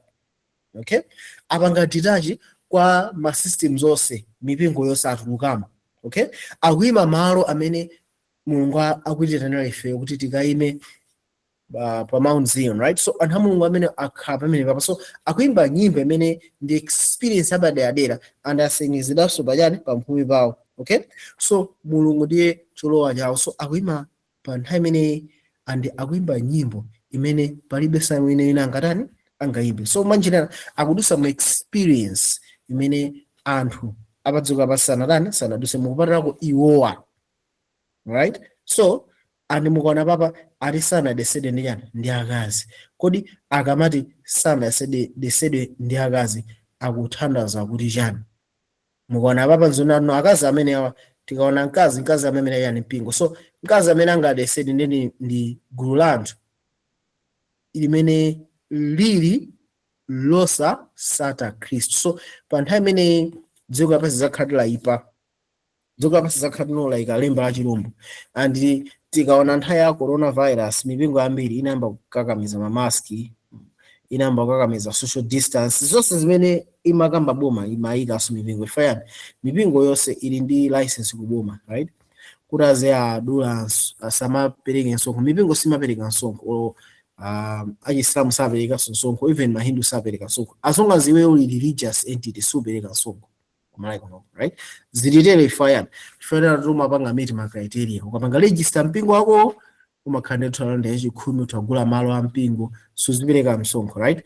Kumano zimachitika nchane kakhalino mpingo aba ususana ndi boma musayale nthawi kamuzi ambo nzewo pamakana dula makhadi zinachita boma linasaka anamba uthawa pita Mozambique na pita maiko ena osiyanasiyana ila khalino chipembedzo cha mbonzewo pachathiratu pachani pa dziko lapansi la Malawi, that is it. So tikamakamba mipingo pa nthawi iyi chifukwa cha lemba la chilombo mipingo ambiri izasintha chiphunzitso yawo ndi kukakamizika kuti ikavomere chiphunzitso cha dziko lapansi. And pa nthawi imene anthu a Mulungu akazana chimene chichi asanati tisadesene ndi chani ndi akazi, anthu gulu la anthu ambiri azatuluka mipingo yosenesena pa nthawi imene kuti akaime pa Yesu Khristu yekha. pa nthawi imene anthu ambiri azatuluka. So 144,000 sikudetsedwa nawo ndi chani, ndi akazi. Okay, komano iwo akutani atakumusata mwana wankhosa kwina lonse umene angatani angapite. So iwowa ndi amene akulola kuti no mutu wawo ukhale nani, ukhale Yesu Khristu. Akuzindikira kuti no tikamakamba za general conference, tikamakamba za chief apostle ni nani, ndi Yesu Khristu, palibenso wina. Okay, so iwowa ndi apaderadera andi iwowa ndi zipatso zoyamba kwa ndani, kwa Mulungu. Manjirena akuonesera chipatso chakhalidwe la Mulungu kotheratu koposa anthu ena onse amene anakhala pa dziko lino lapansi. Chifukwa chani? Asindikizidwa ni ndani, ni mzimu wa Mulungu. So tikamaona akazi kuli mapeto nthawi kuzakhala ndithu chinthu china chapadera. So tione akazi amene akwacheda akwambira pati. Tere ingene chimusi 17 verse 1 ndi 2. Chimusi 17 verse 1 ndi 2. 17 verse 1. Ndipo anaza mmodzi mwa angelo asanu ndi awiri akukhala nazo mbale zisanu ndi ziwiri nalankhula ndi ine, nena izi kwa inu kuno, nena izi kuno. Ndipo zakuonesa chisuso cha mkazi wachigololo wamkulu wakukhala pamadzi ambiri. Verse 2. Amene mafumu a dziko achita chigololo naye, ndipo iwo akukhala pa dziko analedzera ndi vinyo wa chigololo chache. Yeah, so pamene mpingo kamene anthu a Mulungu kamene achipembedzo, magulu achipembedzo makamaka, fali Bible sakutanthauza denomination yake in particular, no. Bible akungimira religion. Okay, chipembedzo chimene chikuphatikana ndi boma. So chipembedzo chikamba kuphatikana ndi boma, zimene zimachitika zonena kuti vinyo wa chigololo amabwera. Okay, tikaona nkhani yayikulu ya lemba la chilombo imene ikudzayi, right? Mipingo imene zasusana ndi lemba la chilombo zathetsedwa pompo, right? Ndikukhulupirira kuti sizatero, mipingo ambiri izakhale kupitirira kumene chiphunzitso chawo azachisintha kuti chipizane ndi chani, ndi lemba la chilombo. And akazatero mamembers awo azapasa vinyo wa chigololo chawo. Mwanjirena ziphunzitso zawo zizamba kupangano zamba kufanana ndi chiphunzitso chimene akupeza wayani kubomako. Ngoyena nkhaniche. So ichichi ndifua yaka 144,000 tikunena tuno sakukhala mu denomination kapena mu mpingo ina yonse yayi. Koma anthu amene agwirizana kuti no, ife tigwirizane ndi Mulungu wathu. Ifeyo ndife aga Yesu Khristu. Ngati pali chipulumutso tipeza mwadani mwa Yesu Khristu. Ngati kuli ndithu khola lili mwandani mwa Atate ndi Mwana wake. So anthu amene awa akuyima pamene papa. Mukuona nkhani imene pamene tikamaona mipingo pa nthawi imene even kumaya kuno kuti mazona ikafika nthawi ya mavoti, imapeza tino mipingo ina imapeza kuti ikupanga advocate kuti ati kavotera wakuti, muona. So zingazimene zozo kumapita nthawi zikhala zikuchulukira tero, mukuona. Kufika ponena kuti panopa ikafika nthawi ya andale amabwera mupingo kuzakhala pasi, andale amathapita ku Chisilamu kukhala pasi, right? Nthawi yachani ya ndale. Okay, so izi zikhala zikuchulukirapo zifika ponena kuti no mipingo anthu amba kuona akuluakulu mipingo ikuyanjana kwambiri ndi dziko. Anthu a Mulungu azona zimene, anthu a Mulungu akasana zimene atulukamo ndikuyima padera. Maana ichichi tikamba kuti no chikhala chikunkera tikamafika mu nthawi yakuti yakumapeto. So tinaona apaso pa Chivumbulutso chapter 14 kunena kuti anthu amene awa 144,000 akuimba nyimbo yatsopano pa yani pa mpando wakachifuma mafuna amene papa. Okay, so akuimba nyimbo iyi pa mpando wakachifumu. So kodi akamati akuimba pa mpando wakachifumu akutanthauzanji? Okay, brother, ndimafuna mutiwerenge kaye Chivumbulutso 14 verse 5 kaye. Chivumbulutso 14 verse 5. Verse 5. Ndipo kamwa mwawo simudzapezedwa boza ali opanda chilema. Ali opanda chilema. Yeah, so mkamwa mwawo mulibe boza, ali opanda chilema, right? So ali opanda chilema muchizungu anakamba pamaso pachani pa mpando wachifumu. Okay, so tikufunika tivese no tikamakamba za mpando wachifumu tikuthandauzanji. Taterengeni Chimbunso 4 verse 3 ndi 5. Taterengeni Chimbunso 4 verse 3 ndi 5. Taterengeni menepo ndithu. Verse 3. Ndipo maonekedwe a iye okhalapo anafanana ndi mwala wa jasipa ndi sadiyo, ndipo panali utawaleza wozinga mpando wachifumu. Maonekedwe ache ngati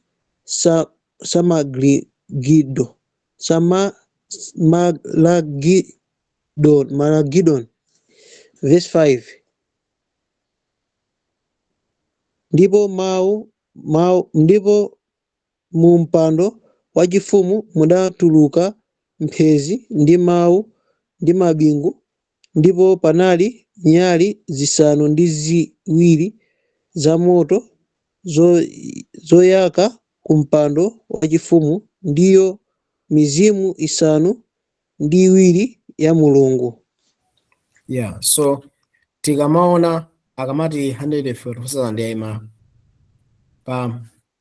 ilibe chilema pamaso pa mpando wachifumu. Tikamaona mpando wachifumu, ku mpando wachifumu ati kuli yani? Kuli utawaleza. Utawaleza umamira chani? Utawaleza umamira pangano, right?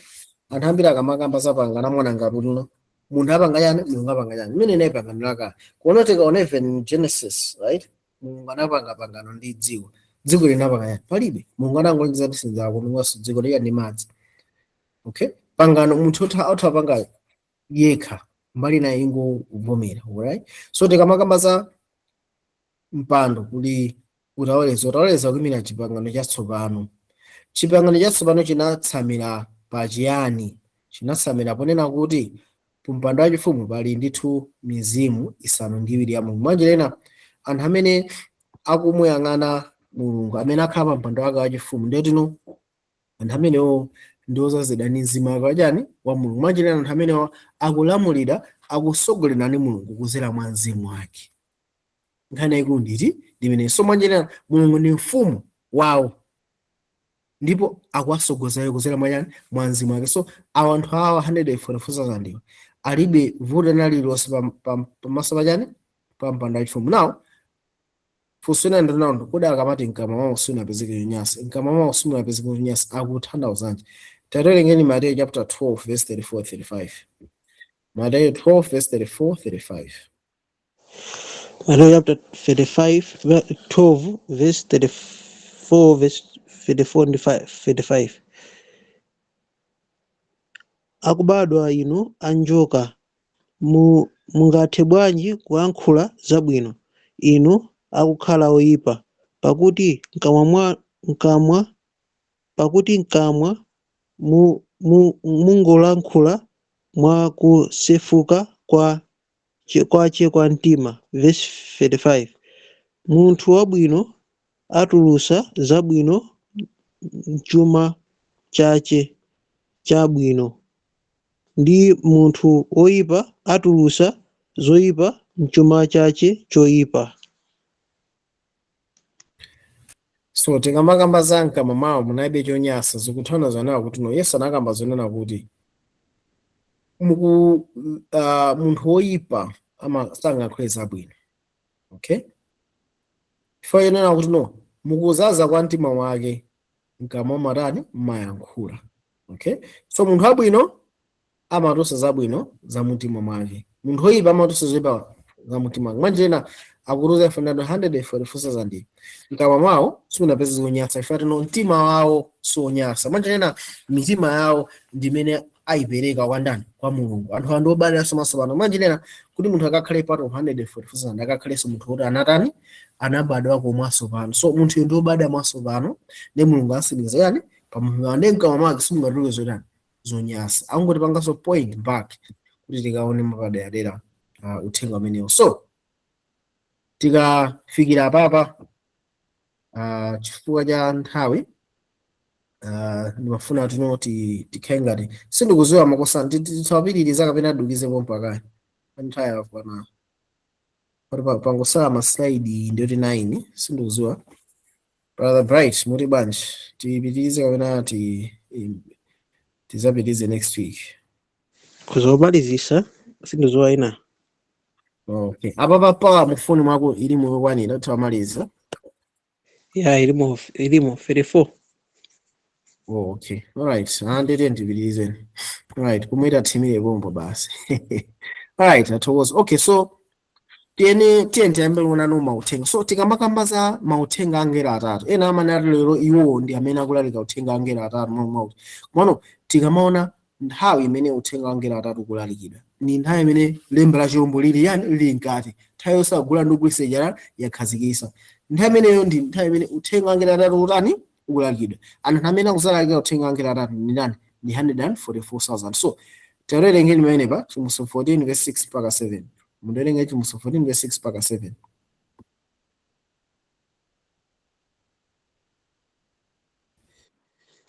Chivumbo 14 verse 6 to 7. Ndipo ndinaona ngelo wina ali kuuluka pakati pa mlengalenga wakukhala nawo uthenga wabwino osatha awulalikire kwa iwo akukhala paziko ndi kwa mitundu uli onse ndi fuko ndi manenedwe ndi anthu. Verse 7. Ndi kunena ndi mawu akulu, opani Mulungu, mpaseni ulemerero, pakuti yafika nthawi ya chiweruziro chache, ndipo lambirani iye amene analenga mwamba ndi mtunda ndi nyanja ndi kasupe amadzi. Yeah, so apapa tikaona muno bwino atakuona ngelo. Okay, kodi ngelo amene yakuthandizani tikamaona Bible Hebrew chapter 1 verse 7 ndi 14 amatoza fanadno angelo ndi amithenga amene akatumikira anthu amene akulandira uthenga. So tikamakambaza angelo just means messenger. So angelo awa sizoti ndi angelo eni no. Angelo awa ndi anthu amene akalalika uthenga mapita achani mapita nthawi. Okay, so angelo awa ndi 144,000 amene akulalika uthenga ndi anthu, right? So akulalika uthenga osati everlasting gospel. Kodi uthenga osatha ndi utiwo? Tikamaona uthenga osatha Yesu anakamba tuno ndipo uthenga wabwino wa ufumu uzalalikidwa dziko lonse lapansi kenako chimalizizana chizatha. Andi tikamakamba za uthenga wabwino tikamba za uthenga wabwino wa ufumuwo uzalalikidwa dziko lonse lapansi kuti ukhale mboni kenako chimalizizana chizatha. So uthenga wabwino wa ufumu ndi kuti no Yesu Kristu ali ngati mwandani mwaino. So azakhala kulalika za uthenga wa ufumu pa nthawi iti nthawi imeneyoyo. Okay, and azaulalika uthenga in context ya mark of the beast. So uthenga ufumu suzasewa ulalikidwa mpaka Yesu kutani ubwera, komano apapa ukulalikidwa mu context ya mark of the beast. And pa nthawi imene izakhala nthawi yapadera ifatano anthu azakhala tuno asiya kumuopa Yesu ngati mlengi, kumuopa Mulungu ngati amene analenga zonse kudzera mwana Yesu Kristu. So akuti uthenga wauzana no musaope koma muope ndani? Mulungu ndikumpasa chani ulemerero. Tikamaona nkhani tinaona amene timaona lemba la chilombo ndi chani. So lemba la chilombo ndi nkhani imene ikukhuza kwambiri nkhani ya Sodom, right? Mulungu analenga motani? Analenga kuti pazikhala mwamuna ndi mkazi ngati banja. Umene udzuka pasa nthawi izakhala tatembenuza chilengedwe cha Mulungu. So akuti no opaniye pati ola la chiweruzo lake ladza, pembeze amene analenga mwamba tunda nyanja, right? So tibwerereso kuchilengedwe chake cha Mulungu ndikamuopa ndani? Ukamuopa iye. So tikamata Chimuso 14 siliwerenga mwantu tinaona kale last week unatuno pa nthawi imene izakhala tuno ngati sugwirizana ndi lemba la chilombo ufunika utani uzikanika kulandukulisa angakhalenso utani kuphedwa. Okay, so uthenga woyamba uzakhala kuyitana anthu kuti akamuopenso Mulungu ndi kumpembedza iye. Okay, izakhala tino ndi nthawi yoti anthu akukanika kugula ndikuti andigulisa anthu azakhala ni mantha akulu uthenga umene uzakhala ukayitana anthu nono usaopa yayi mulungu ali nafe, right? Tione uthenga wa chiwiri. So mwachilena tikamona 144,000 azakhala ndithu ali ndi chizindikiro cha Mulungu pamphumi pawo, sazagwirizana ndi lemba la chirombo yayi, okay? Azakhala anthu ali ndi khalidwe la Mulungu andi sazalola yayi kuchoseda skulu, kuchoseda ntchito, right? Ka mabanja okutha, katundu kulandidwa, azakhala anthu kuti za dziko lapansi pano atani azituluka. Yo pomayima pamene pali Yesu Khristu pomayima iwo, right? And dziko lapansi zakhala likwada ndithu ena akupheda muti menemo, koma yo azakhala ima pamene no tisaope yayi tipite chisogolo, azakhala ali uthenga bwino achani waufumu. Brother, tilengene uthenga wachiwiri umene 144,000 zalalike. So 14 verse 6 mpaka na 7 ati yani.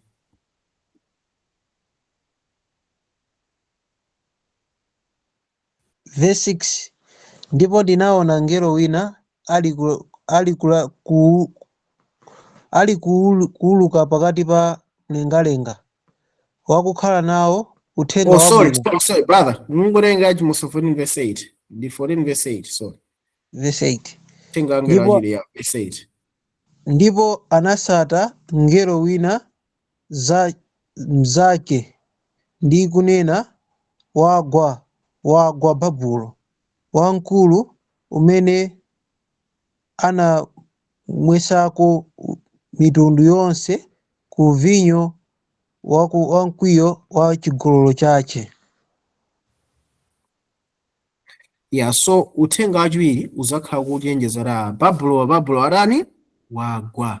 Chimene izipangisire Babulo wagwa ndi chiyani? Chifanena kuti mipingo pa nthawi imeneyi izakhala kuti ikumwesa mayiko vinyo wa chigololo chake. Tinaona kuti no mipingo ikakhale chipembedzo chikuphatikana ndi dziko likakhale lasokonekera ngati nthawi imene ikakhala dziko lasokonekera ndikukakamiza lemba la chirombo, right? Mipingo zakhati ili forced kuti igwirizane ndi dziko ifate ikakana ndeti license yayo azakhala achosa chachikhumi zopereka sangalandireso yayi sangalalikenso moyika pa TV pa YouTube maulali yawo mukuona.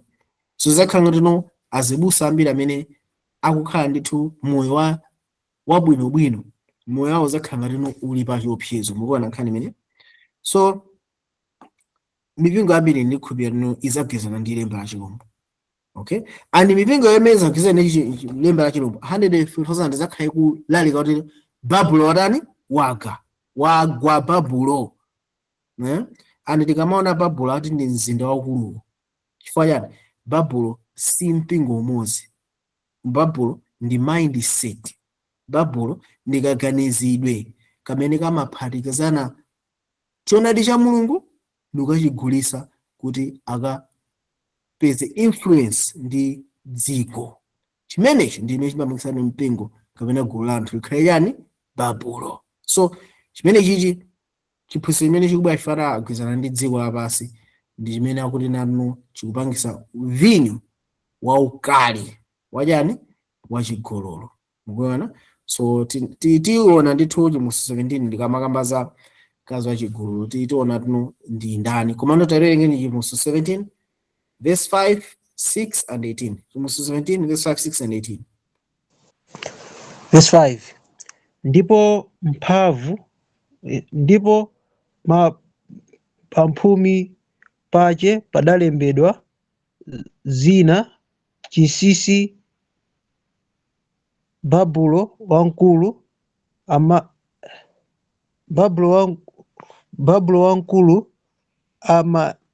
amayi wa chigololo ndi wa zonyasa za dziko.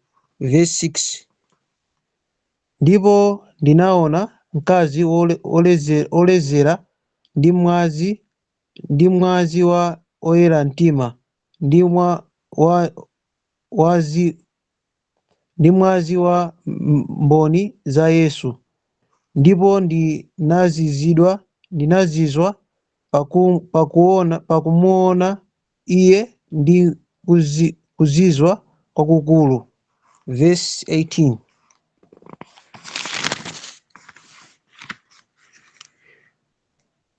Kuti muzadye nyama ya mafumu. Ayi, Chimbuso 17 verse 18 wapita kutali. Werenge Oh, Chimbuso 17 verse 15 ndi 18. Chimbuso 18. 17 verse 15 and 18. 15 ndi 18. Yes. Verse 15. Ndipo ananena ndi ine, mazi awo uzawaona akukhalako mkazi wachigololo, ndiwo anthu ndi makumi ndi mitundu ndi manenedwe. Verse 18. Ndipo mkaziyo anamuona, ndiye muzi waukulu wakuchita ufumu pa mafumu a dziko. So tikamaona mkazi sizoti ni mpingo yayi umodzi no. Babulo ku chipangano chakale inali ngati mzinda, ku chipangano chatsopano ndi mzinda, komano ndi mzinda umene ukupanga ngati mindset ya anthu amene ndithu azipereka okha ku chigololo. Mwanjirena malo moti azikhala kukhulupirika kwa Yesu, anthu amene akuphatikana ndi agenda ya boma ya government, right? So ndithu ati mzimayi umene unamuona ndiye mzinda wachani waukulu. So mzinda waukulu umene ulamulira mafumu ayani a dziko. So mwanjirena tikamaona Babulo ndi chipembedzo chimene chazipereka chokha kuti chikaphatikane ndi mafumu a dziko lapansi, kuti zikakhala ndi influence kuti ikanata osavotera anthu ndeti azikhala kunjenjemera andalewo, right? So ndithu tikaona ndithu mipingo ikumalowa kundaliko kumachita nawo, tithauzatawe kuti tili pa Babulo, mukuona? So anthu a Mulungu azakhala kuchenjezera akuluakulu tulukani meaning Babulo watani wagwa, and ngati muli akhalemo imomo ndeti mugwa naye Babulo. Ifota pa nthawi akhristu amene azakhale akukhalabe part of ma denominations amene akugwirizana ndi agenda ya bomayi. Akhristu amene ngati satuluka Babulo little by little nawonso chikhulupiriro yawo chizasuluka ndi kuphatikana ndi machimo akachani a Babulo. Chifukwa choti chani environment imathandizira kumusintha munthu.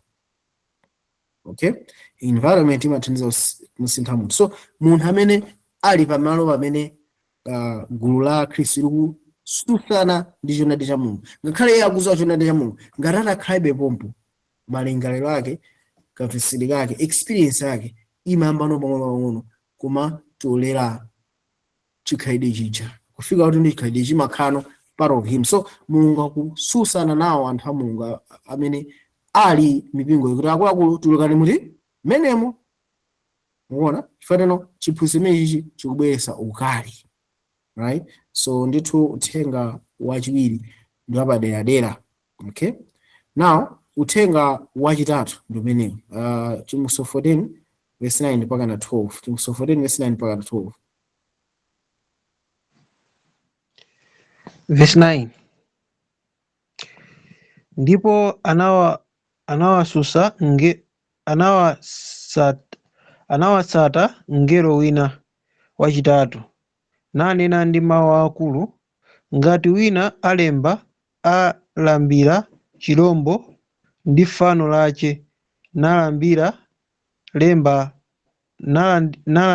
lemba pa mphumi pache kapena pa dzanja lache.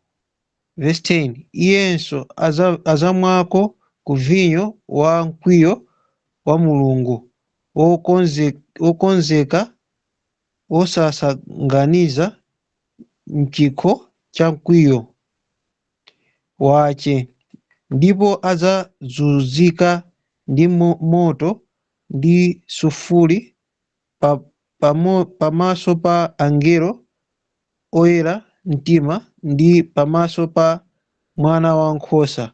Verse 11. Ndipo utsi wakuzunza kwawo ukwera ku nthawi za nthawi, ndipo sazapuma usana ndi usiku, iwo akulambira chirombo ndi fano lace, ndiye aliyense akulandira lemba la dzina lace. Yeah, so tikamaona lemba la chirombo tinaona nawo tuno ndithu ikufanana kwambiri ndi Genesis 18 ndi 19. Tikaona Genesis 18:19 chitidwe imene unafuta kwambiri ku Sodom ndi chitidwe ndithu wa amuna ufuna kukakamiza kugona ndani ngelo aja. So tikamaona papa zinthu zambiri tikaziona zikufanana ndithu. Akamba zinatu anthu amene analandira lemba la chirombo akupembedza fano la chirombo linokhala ndi lemba lake pa mphumi pa dzanja, right? Azalandira ndithu vinyo wa ukale wa ndani wa Mulungu. So tikamakamba za ukale wa Mulungu tiona kuti ukale wa Mulungu ndi chani? Tikamamaliza last verse. Okay? Kumaona kulandira ukale wa Mulungu, right? So ukale wa Mulungu ati uzaponyedwa osasakanizika. So ukale wa Mulungu ndi chani? Tikamaona ukale wa Mulungu ndino Mulungu akhala akwiya amakusiya iweyo ukumana ndi zotsatira zake. Tikaona ana Yesaya 2:2 chapter 36. Ati ukale wa Mulungu ukwira pa iwo anawusira akasiri takanonge. Koma no previous Mulungu amene amateteza anthu aja, right? So ifati Mulungu anachosa dzanja lake kuti asateteze anthu aja. Anakhala ngati Mulungu ayawusira ndani akasiri. And akasiri ndi a Babuloni amene anabwera zononga china chilichonse. Okay? So mkwiyo wa Mulungu ndi umeneyo. So dziko lapansi pa nthawi idzakhala lilamukira Mulungu. Ane Mulungu azalisiya dziko likumane ndi zotsatira zomusiya Mulungu. Kono anthu amapanga ma experience osiyanasiyana. Ena amayendesa ndege mwamba mukumathira zinthu atafuna pange ozone layer chani China kuja amakamba tuna afuna ziphimba dzuwa. Anthu amanga zinthu zosiyanasiyana zinzabe masana ndisamana izizi kumazipanga chamakuti pomwe nthawi kamadosa ndizisuda sizochitika. Ena akupanga zima GMO zima plants chani. So pali mavuto ambiri amene akuchitika kumano mukaona ma consequences zake sitiwaona bwino yayi. Kuna pa nthawi pamene anthu amukana Mulungu azalesa dzanja lake kuti lisatetezenso anthu pa zimene apanga andi miliri izakhala kutani ikuabwera. Mwachina miliri ndi chinthu chimene miliri isanu ndi iwiri ndi mkwiyo wa Mulungu, right? Tona ati miliri isanu ndi iwiri ndi mkwiyo wa Mulungu chifukwa nawo no dziko lapansi lankana Mulungu ana Mulungu walisiya kuti likakumane ndi zotsatira zake. Anthu akaona kuti no dziko limene Mulungu sakutetezera limaoneka motani. Unaona nkhaniche. So awona anthu amene azazuzidwa ndi moto wa sulfuri. So tikamana Sodom ndi Gomora ndi imene inatendedwa ndi moto wa sulfuri. So Bible study ya last time tinaona ndithu izi zima padera presentation ya last time. So moto wa sulfuri ndi imene ukuonesa kuti ku Sodom ndi Gomora unakidasi ndi moto ndi wa sulfuri. Pamaso pa angelo oyera kunali angelo amene anali mu Sodom, right? Pamaso pa mwana nkhosa paja Ambuye amene anapita ndi angelo awe kwa ndi Abraham. Mwana nkhosa akamira Ambuye achana mwana ndi Abraham, right? And utsi wawo ukwera ku nthawi za nthawi. So Abraham ataona Sodom anaona utsura ukukwera. So tikamaona lemba la chirombo limatibweresa ife kuti tikamvesese Genesis 18:19. Fati Genesis 18:19 ndi zinthu zimene zikamera apa zina fuluzida chiotera. And Yesu anakamba kuti pamene akubwera dziko lapansi zizakhala ngati masiku a Noah, zizakhalanso ngati masiku a Lot. Not only this, tikaona 7 mu chapter 11 amatuza funa nombo ndi ziwirizo zizaphedwa kumalo amene mwauzimu amatchedwa Jerusalem, Sodom ndi yani ndi Egypt. Okay? So uthenga angelo atatu ukuchenjeza dziko lapansi lino lisachite nawo mchitidwe umenewu. Anthu a Mulungu andizo anthu apa dziko lapansi asakhazikike mu mchitidwe umenewu. Ifati akachita moyo chotero akhala akuchosa dzanja lawo kapena machitidwe awo ndi moyo wawo utsipa ndani chidwi chawo chosa pa Mulungu. Okay, so tarengeni mu 14 verse 12. Verse 12. Pano pali chipiriro cha oyera mtima cha iwo akusunga malamulo a Mulungu ndi chikhulupiriro cha Yesu Khristu. Yeah, so anthu ambiri akangwerenga apapa amathamangirira amaona nditi malamulo a Mulungu amenewa ndi malamulo amene anaperekedwa pa Sinai, right? Nachizapo ndinake anafika kundozana apapa nditi tizisungaso achina Pasika, tizisungaso Pentecost, tizisungaso Tabernacle ngati mayani malamulo a Mulungu. Ndati asogolera amanikayi Kodi Yohane amene amalenga zimenezi Yohane amalingalira chotani? Okay, tikawerenga buku lina Yohane amatiuza kuti malamulo ndi atiwo. Brother, atiwerengeni 1 Yohane chapter 3 verse 22 mpaka 24. Werenga bwino. 1 Yohane chapter 3 verse 22. Yes, mpaka na 24. Okay. Ndipo chimene chili chonse chitipempha tilandira kwa iye chifukwa tisunga malamulo ache, ndipo tichita zokondweresa pamaso pache. Verse 23. Ndipo malamulo ache ndi lamulo lache ndi ili, kuti tikhulupirire zina la mwana wache Yesu Khristu ndi kukondana wina ndi nzache monga anatilamulira. Verse 24. Ndipo munthu amene asunga malamulo ache akhala mwa iye ndi iye mwa munthuyo, ndipo mmenemo tizindikira kuti akhala mwa ife kuchokera kwa Mzimu amene anatipasa ife.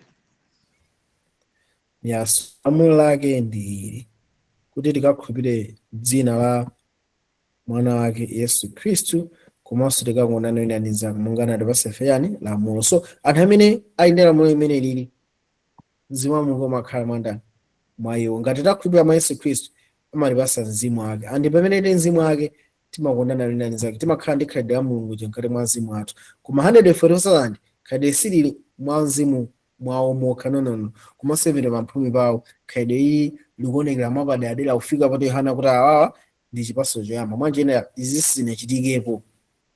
Okay, so uthenga wa angelo atatu kutseka motero. So zofatira za uthenga wa angelo atatu zikubwera. Chosera cha uthenga wa angelo atatu choyamba ndi ichi, pakuchitika ndithu kholola. Okay, so dziko lapansi likugawika pawiri paja uthenga wa angelo atatu. Okay, so pala anthu ena amakhulupirira kuti iwo ndi amene awalalikira uthenga wa angelo atatu panopa, kumaona kuti tikaona bwinobwino the 144,000 ndi imene ikulalika uthenga wa angelo atatu. Anthu uthenga wa angelo atatu sukuyitana anthu kuti yayi tulukani mpingo umene muzabwere mpingo wathu. No. Uthenga wa angelo atatu ukuwachenjeza anthu kuti makosana Babulo atani wagwa. Uthenga wa angelo atatu ukuwachenjeza anthu makosana opani Mulungu. Mukuona? So choyambirira uthenga wa angelo atatu, uthenga woyamba ukukweza Mulungu. Mwanjirana anthu aliyense akakhale ndi ubale wapadera ndi nani? Ndi Mulungu. Chifukwa chani? Chifukwa anthu akamadalira ma denomination, Babulo watani? Babulo wagwa. Mukuona nkhani? So uthenga woyamba ukuchenjeza anthu kuti ukuwalimbikitsa anthu kuti akadalire Mulungu, asaope dziko lapansi ndi lemba la chino munono, koma akadalire Mulungu. Chifukwa chani?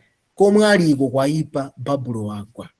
And akakhala umene koko alandira ziphunzitso zabodza. Mukuona? And uthenga womalizira kuchenjeza anthu akudziko nokuti makosana musalandire lemba la chilombo. No. So uthenga wa angelo atatu zabweretsa kholola, right? And kholola limene lili tikunena amenepa Kings of 14 verse 14 mpaka 16 tawerenga amenepa. Ndipo ndinapenya, taonani mtambo oyera ndi mtambo pa mtambo padakhala wina monga mwana wa munthu, wakukhala naye korona wagolide pamutu pache, ndi dzanja lache dzenga lakuthwa. Verse 15. Ndipo mngelo wina anatuluka mkachisi wofuwula ndi mawu akulu kwa iye wakukhala pa mpando, tumiza dzenga lako ndi kukweta, pakuti kumweta, pakuti yafika nthawi yakumweta, popeza zinthu zapaziko zachetsa. Verse 16.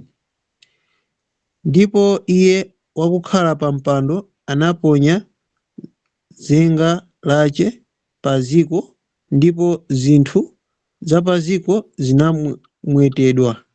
Yeah, so apapa akuona ndithu akuonesa mwana wa munthu amene ndi Yesu Khristu, right?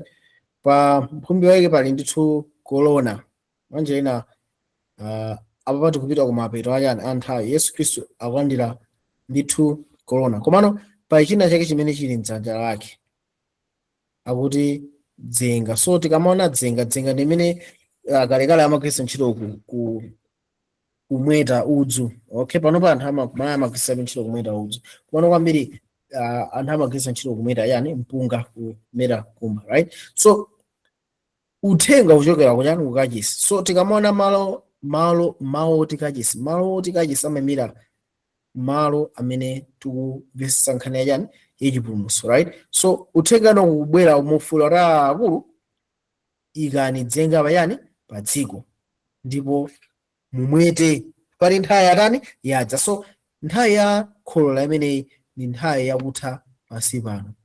Kholola limeneli ndikuti no aliyense wakhwima, magulu a anthu atani akhwima. Tibwera ku nkhani ya tirigu ndi nasunguli. Tirigu ndi nasunguli zonse zimaoneka zofanana, kono ikafika nthawi yokolola zimasiyana. Nasunguli amazabwera a black, tirigu amakhala wa brown, umeona? So nthawi iyi akuti zonse zatani zacha. So uthenga agera atatu umenewu uzapangisa nena kuti no dziko lapansi likhwime, anthu a dziko lapansi akhwime mu chinthu chimene iwo aganiza. Anthu amene ali part of ma denominations amene akana uthenga anawonso akhwimenso mu chiganizo yawo kuti iwo agwirizana ndi boma. Anthu amene ali ndi mantha, right? Tisayona kuti no anthu ena sazindira lemba la chino mphumibasana pa dzanja. Anthu amene ali ndi mantha komano tikapanda kugwirizana nazo ndese dikula ndi kulisa nawonso akhwimenso mu chinthu chawo chochitika. Komano anthu amene asata Mulungu, anthu amene asankha kukayima pa Mount Zion, nawonso akhwimenso mu chinthu chochitika chimene chinawonso azindikire chani pa mphumi. So uthenga wake atatu ukupangisa ndi dziko lapansi likhwime. Amantha amene azandire lemba pa chirombo pa dzanja lawo akhwime mu chiganizo yawo. Anthu amene ali akakamira kuti no ineyo nabadwa mu mpingo umeneyo, agogo anali momo, mayanga anali momo, inenso ndi malirira momo. Anthu amenewonso nawonso akhwime mu chiganizo yawo chokhala mu Bible.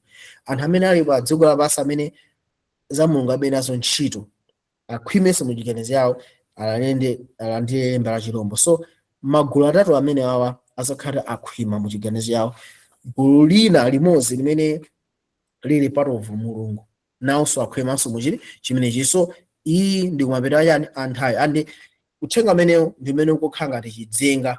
Uthenga umenewu ndi umene ukupangisa tuno dziko lapansi igaweneka pangati pawiri kuti akhwima. So anthu a Mulungu ndithu zaonekera kuti anthu a Mulungu ndi awa, chifukwa anthu a Mulungu amene sazakwanisa kugula ndi kutani ndi kugulisa. Okay, so pa chifukwa chimenechi brother timufuna tino tiwerenge ndithu mopaderadera fanizo limene lili. Tilenge ni Matthew chapter 13 verse 37 to 39. Mwapapeza fanizo la Matthew 13 yeah verse 37 muwerenga mpaka nande kuti muwerenga mpaka 43. Matthew 13 verse 37 mpaka na 43 ndiye kuti. Okay. Yeah. 37.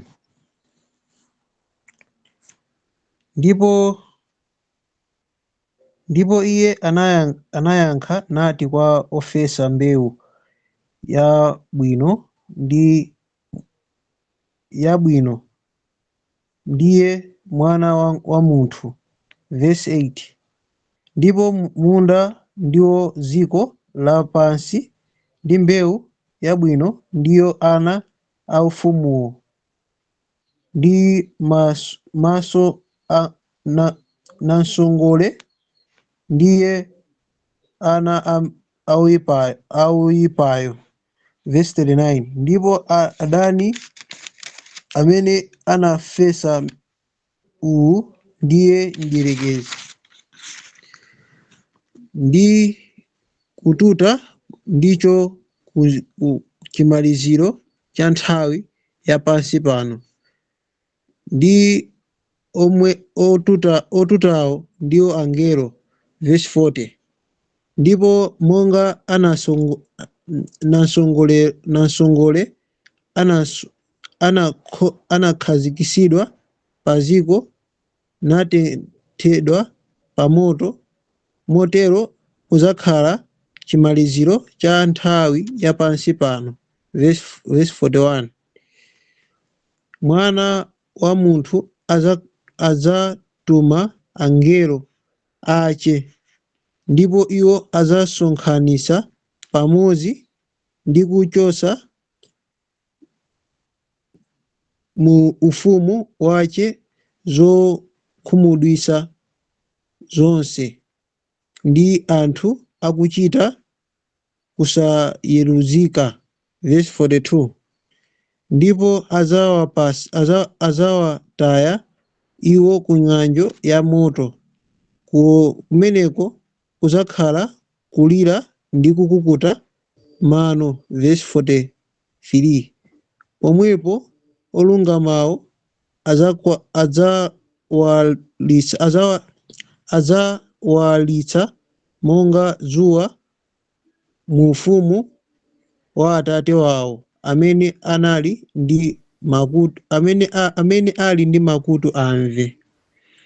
Yeah, so tikaona papa timvesaona kuti Yesu anafotokoza ati anaona kuti panali munda ndi wina anafesa mbewu yabwino, kenako mdani wake anabwera kufesa mbewu yoyipa, kenako zikula antchito anazara kodi nasunga choyika kuti mutolere ife tikanzule, ndi mwina akanena muzole zonse zikulepa yani pamodzi, nasunga tikukweza zikule pamodzi mpaka kufika yani tsiku lokolola, right? So tikamaona apawa Yesu akamba zino amene akufesa mbewu yabwino ndi mwana wa munthu. So Yesu ndi amene akulola kuti anthu akafese mawu abwino. So tikamakamba za tirigu ndi anthu amene akulandira mawu a Mulungu, and akakhulupirira mawuwo anthu aja china ichi chitika mkati mwawo, mawu a Mulungu pachati ndi wakuthwa kuposa lupanga, right? Lokuthwa konsekonse, right? Mawu amene akumapangisa kuti chikhulupiriro cha anthu a Mulungu aja chikakhale chonse chothiratu pandani pa Yesu Khristu. Mukuona nkhanicha pamene nasongole ndatuno ndi mawu awoyipayo. Mukuona nasongole mwachina ndi chiphunzitso choyipa chimene chikapangisa anthu aja chikhulupiriro chawo chisakakhale 100% pandani pa Mulungu. Mukuona nkhanicha.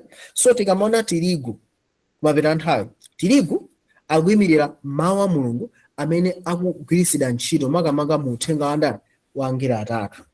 Mwanjina 144,000 isanakalalikire uthenga amenewo ndeti iyo yautani yaulandira. Ngati 144,000 akulalika kuti musaope, ndeti iwo sakutani sakuopa. Mwanjina chiyambi cha nzeru ndikuopa ndani Mulungu, iwo akuopa Mulungu.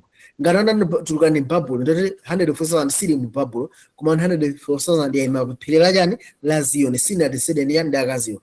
Ngati 144,000 unakuti musalandire lemba la chilombo, mwanjina 144,000 ndino yasiya ntchito zawo, 144,000 yasiya mabizinesi awo, 144,000 yasiya masukulu awo pa nthawi imeneyi. Mukuona nkhanicha. So 144,000 alandira uthenga wabwino ochokera kwa ndani kwa Yesu Khristu mwa mzimu wake, right? Pamene tirigu ndi ameneyo, pamene nasongole ndi anthu amene akulandira ziphunzitso chani zaboza zimene zokapangisa iwo kuti akakhulupirira amweni bora ineyo ndangokhulupirira chinthuchi, bora ineyo ndakhulupirira uthenga woonadi, komano ndipanga manji ana anga ali ku school ndikalandira lemba la chilombo pachani padzanja. Nasongole ndi anthu amene akufika poteno amweni bambo anga ali mumuno, mayi anga ali mumuno, mkazi anga ali mumuno, nene ndikaluke mpingo. Mukuona nasongole okhayo. So komano Yesu akunatula akwaku tiri kuti nasongole zinthu zimene zizi zikulire limodzi kufikira chani kufikira nthawi yakukolola. Okay, so Yesu anakamba teno mundawo ndi dziko, koma nataona no mundawo ndi ufumu wa mulungu muchani mu dziko. So zingatheke bwanji toni mu ufumu wa mulungu, fati tikamakamba za ufumu wa mulungu tikamba iwo amene ayozazana ndi mzimu wa mulungu. So zitheka bwanji tono mu ufumu wa mulungu umene uli dziko mukapezekenso nasongole. Ndi nkhani yakhayo tikukamba nena kuti no tikamaona panopa anthu ambiri sakuyima pa phiri la Ziyoni angakhala ali mzimu wa mulungu, chifukwa chani amapeza tino akumalandira nasongole pakati pawo, amalandira ziphunzitso zabodza zimene zimapangisa tino chikhulupiriro chawo chisakakhale 100% pa mulungu koma chikakhale channeled ku denomination. Okay, so akamba zitino munga ngati nasongole atengedwa ndikuyika pamodzi, kodi nasongole azayikidwa bwanji pamodzi?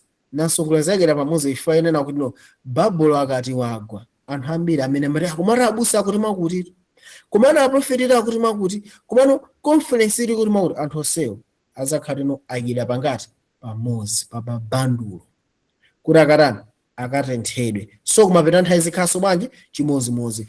Babulo akati wagwa anthu onse amene chikhulupiriro chawo anachika mwa mbusa, anachika mwa church, anachika mwa denomination, anthu amene kumapita nthawi azakhala ngati no ayikidwa pachani pa mabandulo.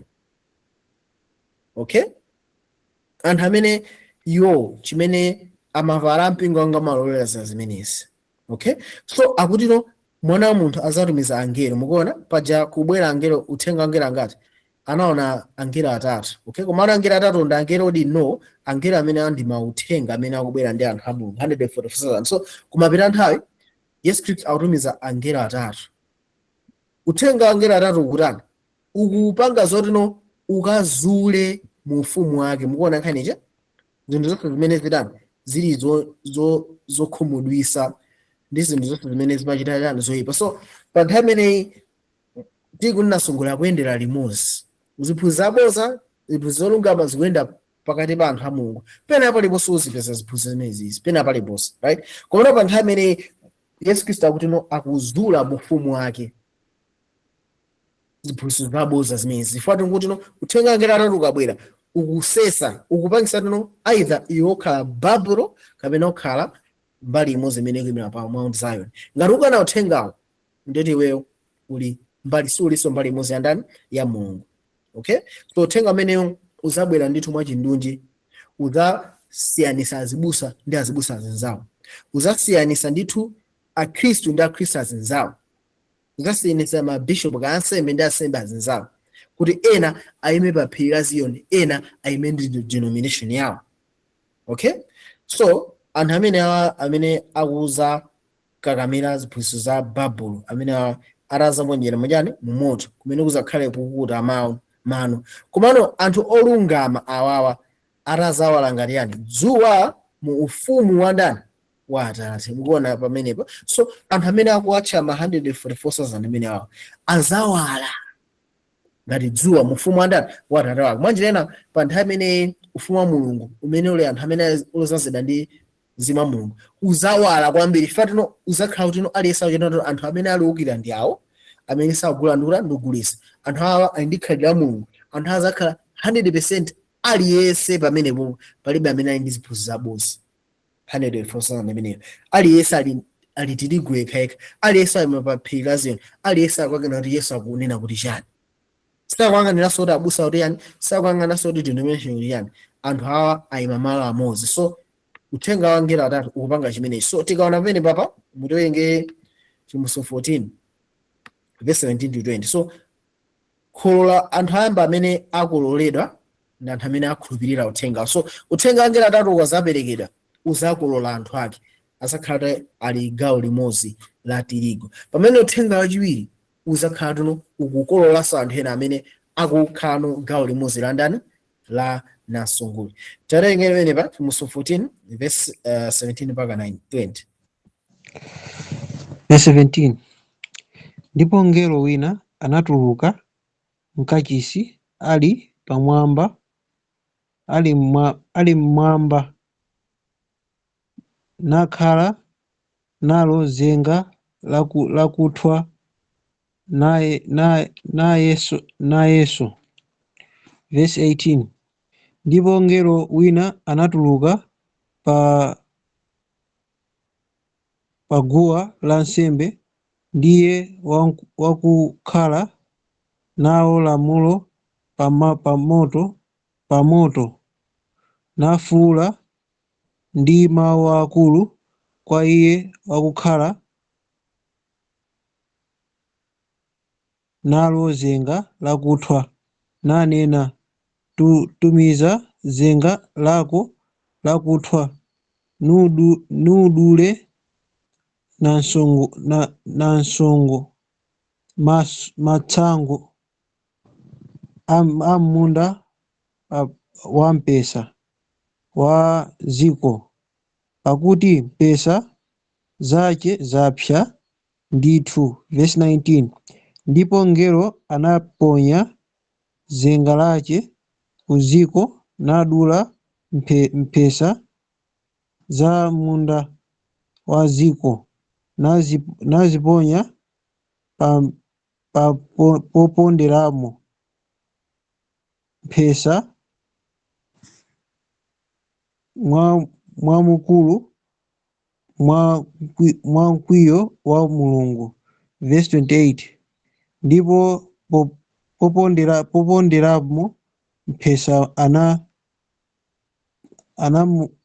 anamuponda kunja kwa muzi, ndipo anatuluka mwazi woponderamo mpesa kufikira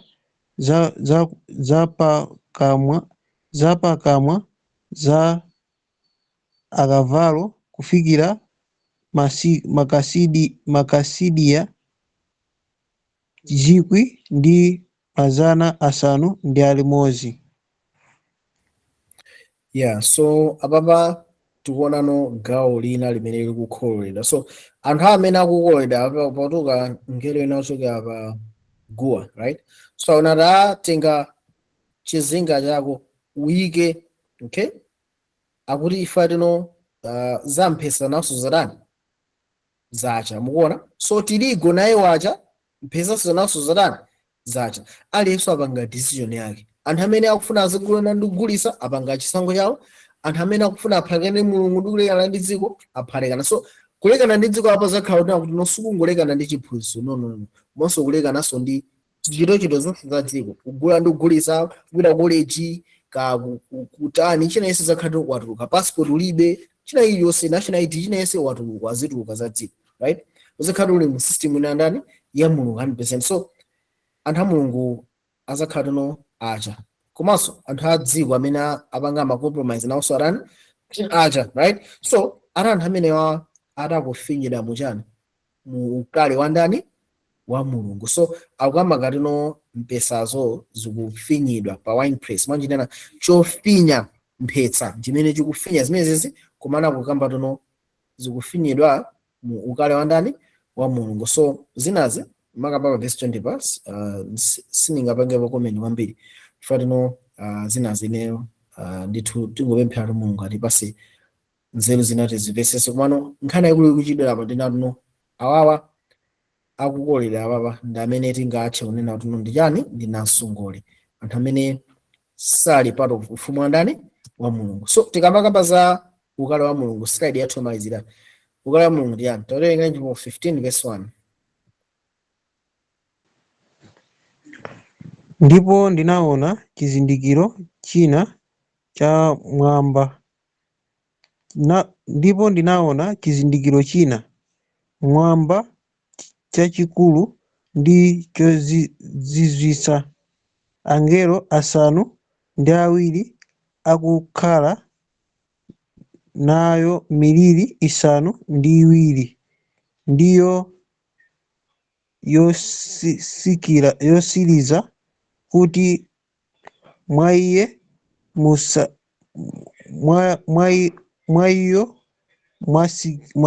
mwasirizika mkwiyo wa Mulungu. Yeah, so tikamakamba za mkwiyo wa Mulungu tukamba za miliri isanu ndi iwiri, okay? Oh brother, pai tongopanga mute mic yako, right? So mkwiyo wa Mulungu tukamba za miliri isanu ndi iwiri. So anthu amene azakhale tirigo azakhala tuno apewa miliri isanu ndi iwiri, so azakhala ali m'manja mwa Mulungu nthawi imene sangagule ndi ogulitsa ali m'manja mwa Mulungu, even kufika nthawi imene dziko lapansi likukumana ndi zosatira zomukana Mulungu. Anthu amene awa tirigu azakhala ali m'manja mwa Mulungu. So tirigu imeneyi ndi 144,000 pamene dziko lapansi ndi anthu amene ali m'Babulo, ndi anthu amene ali ndi mantha, amene anaso achonadi kumano anachibisa ndi kukhalabe mu system ya dziko. Anthu onsewa azakhala tuno akulandira miliri isanu ndi iwiri. So miliri isanu ndi iwiri zikuthandiza yani? Zikuthandiza tuno pa nthawi imene dziko lapansi lamukana Mulungu. So dziko lapansi lamukana Mulungu, right? Mipingo yamukananso Mulungu ngakhale ikupitiriza ngati kuno ili part of chipembedzo, right? Pa nthawi imene izakhala nthawi yapaderadera, imanikaipasani 1 second.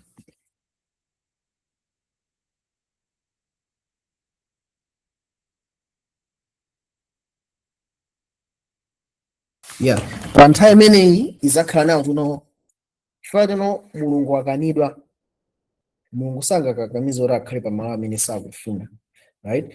So Mulungu akuchita chinthu chapaderadera, akuchosa dzanja lake. Tikaona pa Genesis 3 timaona nawo tuno pali nkhani yaikulu pamenepo, pamene ati pali angelo amene akugwira mphepo zinayi kuti zisawombe, zisayipse, zisawononge mtunda, nyanja, okay? Komano pamene anthu a Mulungu asindikizidwa ndi tuno mphepo ndi zina zonse zikuwomba pa dziko ndi nyanja. Mwanjina tikuthaona tuno pali zinthu zina zimene zitha kubweretsa chiwonongeko, okay? Komano Mulungu zinthu zakuzirani azigwira. And ndi chinthu chani chimene chingabweretse chiwonongeko? Tiona nawo tuno zinthu ngachina global warming. Pali zinthu zambiri zimene anthu akupanga pa dziko lapansi pano, kudula mitengo, kutani, kupanga zambiri, right? Zimene zikubweretsa mavuto. Komano Mulungu akuwagwira mavuto kuti asarani asasokoneze ntchito yake yofalitsa uthenga umapita ajani, umapita nthawi. Mulungu akuzigwira zinthu zonse zoti isawononge. Koma noifika nthawi nayo pamene dziko lapansi lamukana Mulungu, mkwiyo wake ubwera pa dziko lapansi. So mkwiyo wake ndi chani? Mkwiyo wa Mulungu azalisiya dziko likumane ndi zosatira zomukana Mulungu. Pangina ma results ama experiment osa anthu amene akhala kupanga pa dziko lapansi azakhala kubwera pa ndani? Pa anthu. Ande Mulungu sazateteza wina aliyense, azasiya kuti tenanga mukana Mulungu akhale mu dziko limene palibepo chiteteza cha ndani? Cha Mulungu. Manjina akhale mu dziko limene palibepo dzanja la Mulungu kuwalandisa. So imeneyo ndi miliri isanu ndi iwiri imene izabwera pa dziko lapansi ndi mkwiyo wa Mulungu. Kufika chotere ndingoyamikira brother amene matiwerengera, maso brother ena amene tinali limodzi mpaka kumapeto. Pa nthawi ino tipemphere. Ambuye, tifuna kukuthokozani chifukwa cha chisomo chimene mwakhala nafe kumayambiriro mpaka napanopa. Tipempha mupitirize kudalitsa ndi kupitiriza kutionetsera ife chisomo chimene mwaonetsera pa nthawi inoyi. Mukadalitse onse amene ataonere pambuyo, ndikapasa iwonso chisomo takathe kufika pa chidzalo chakumvesa choonadi chanu ndi chisomo chanu. Tapempha zonsezi m'dzina la Yesu Khristu, amen.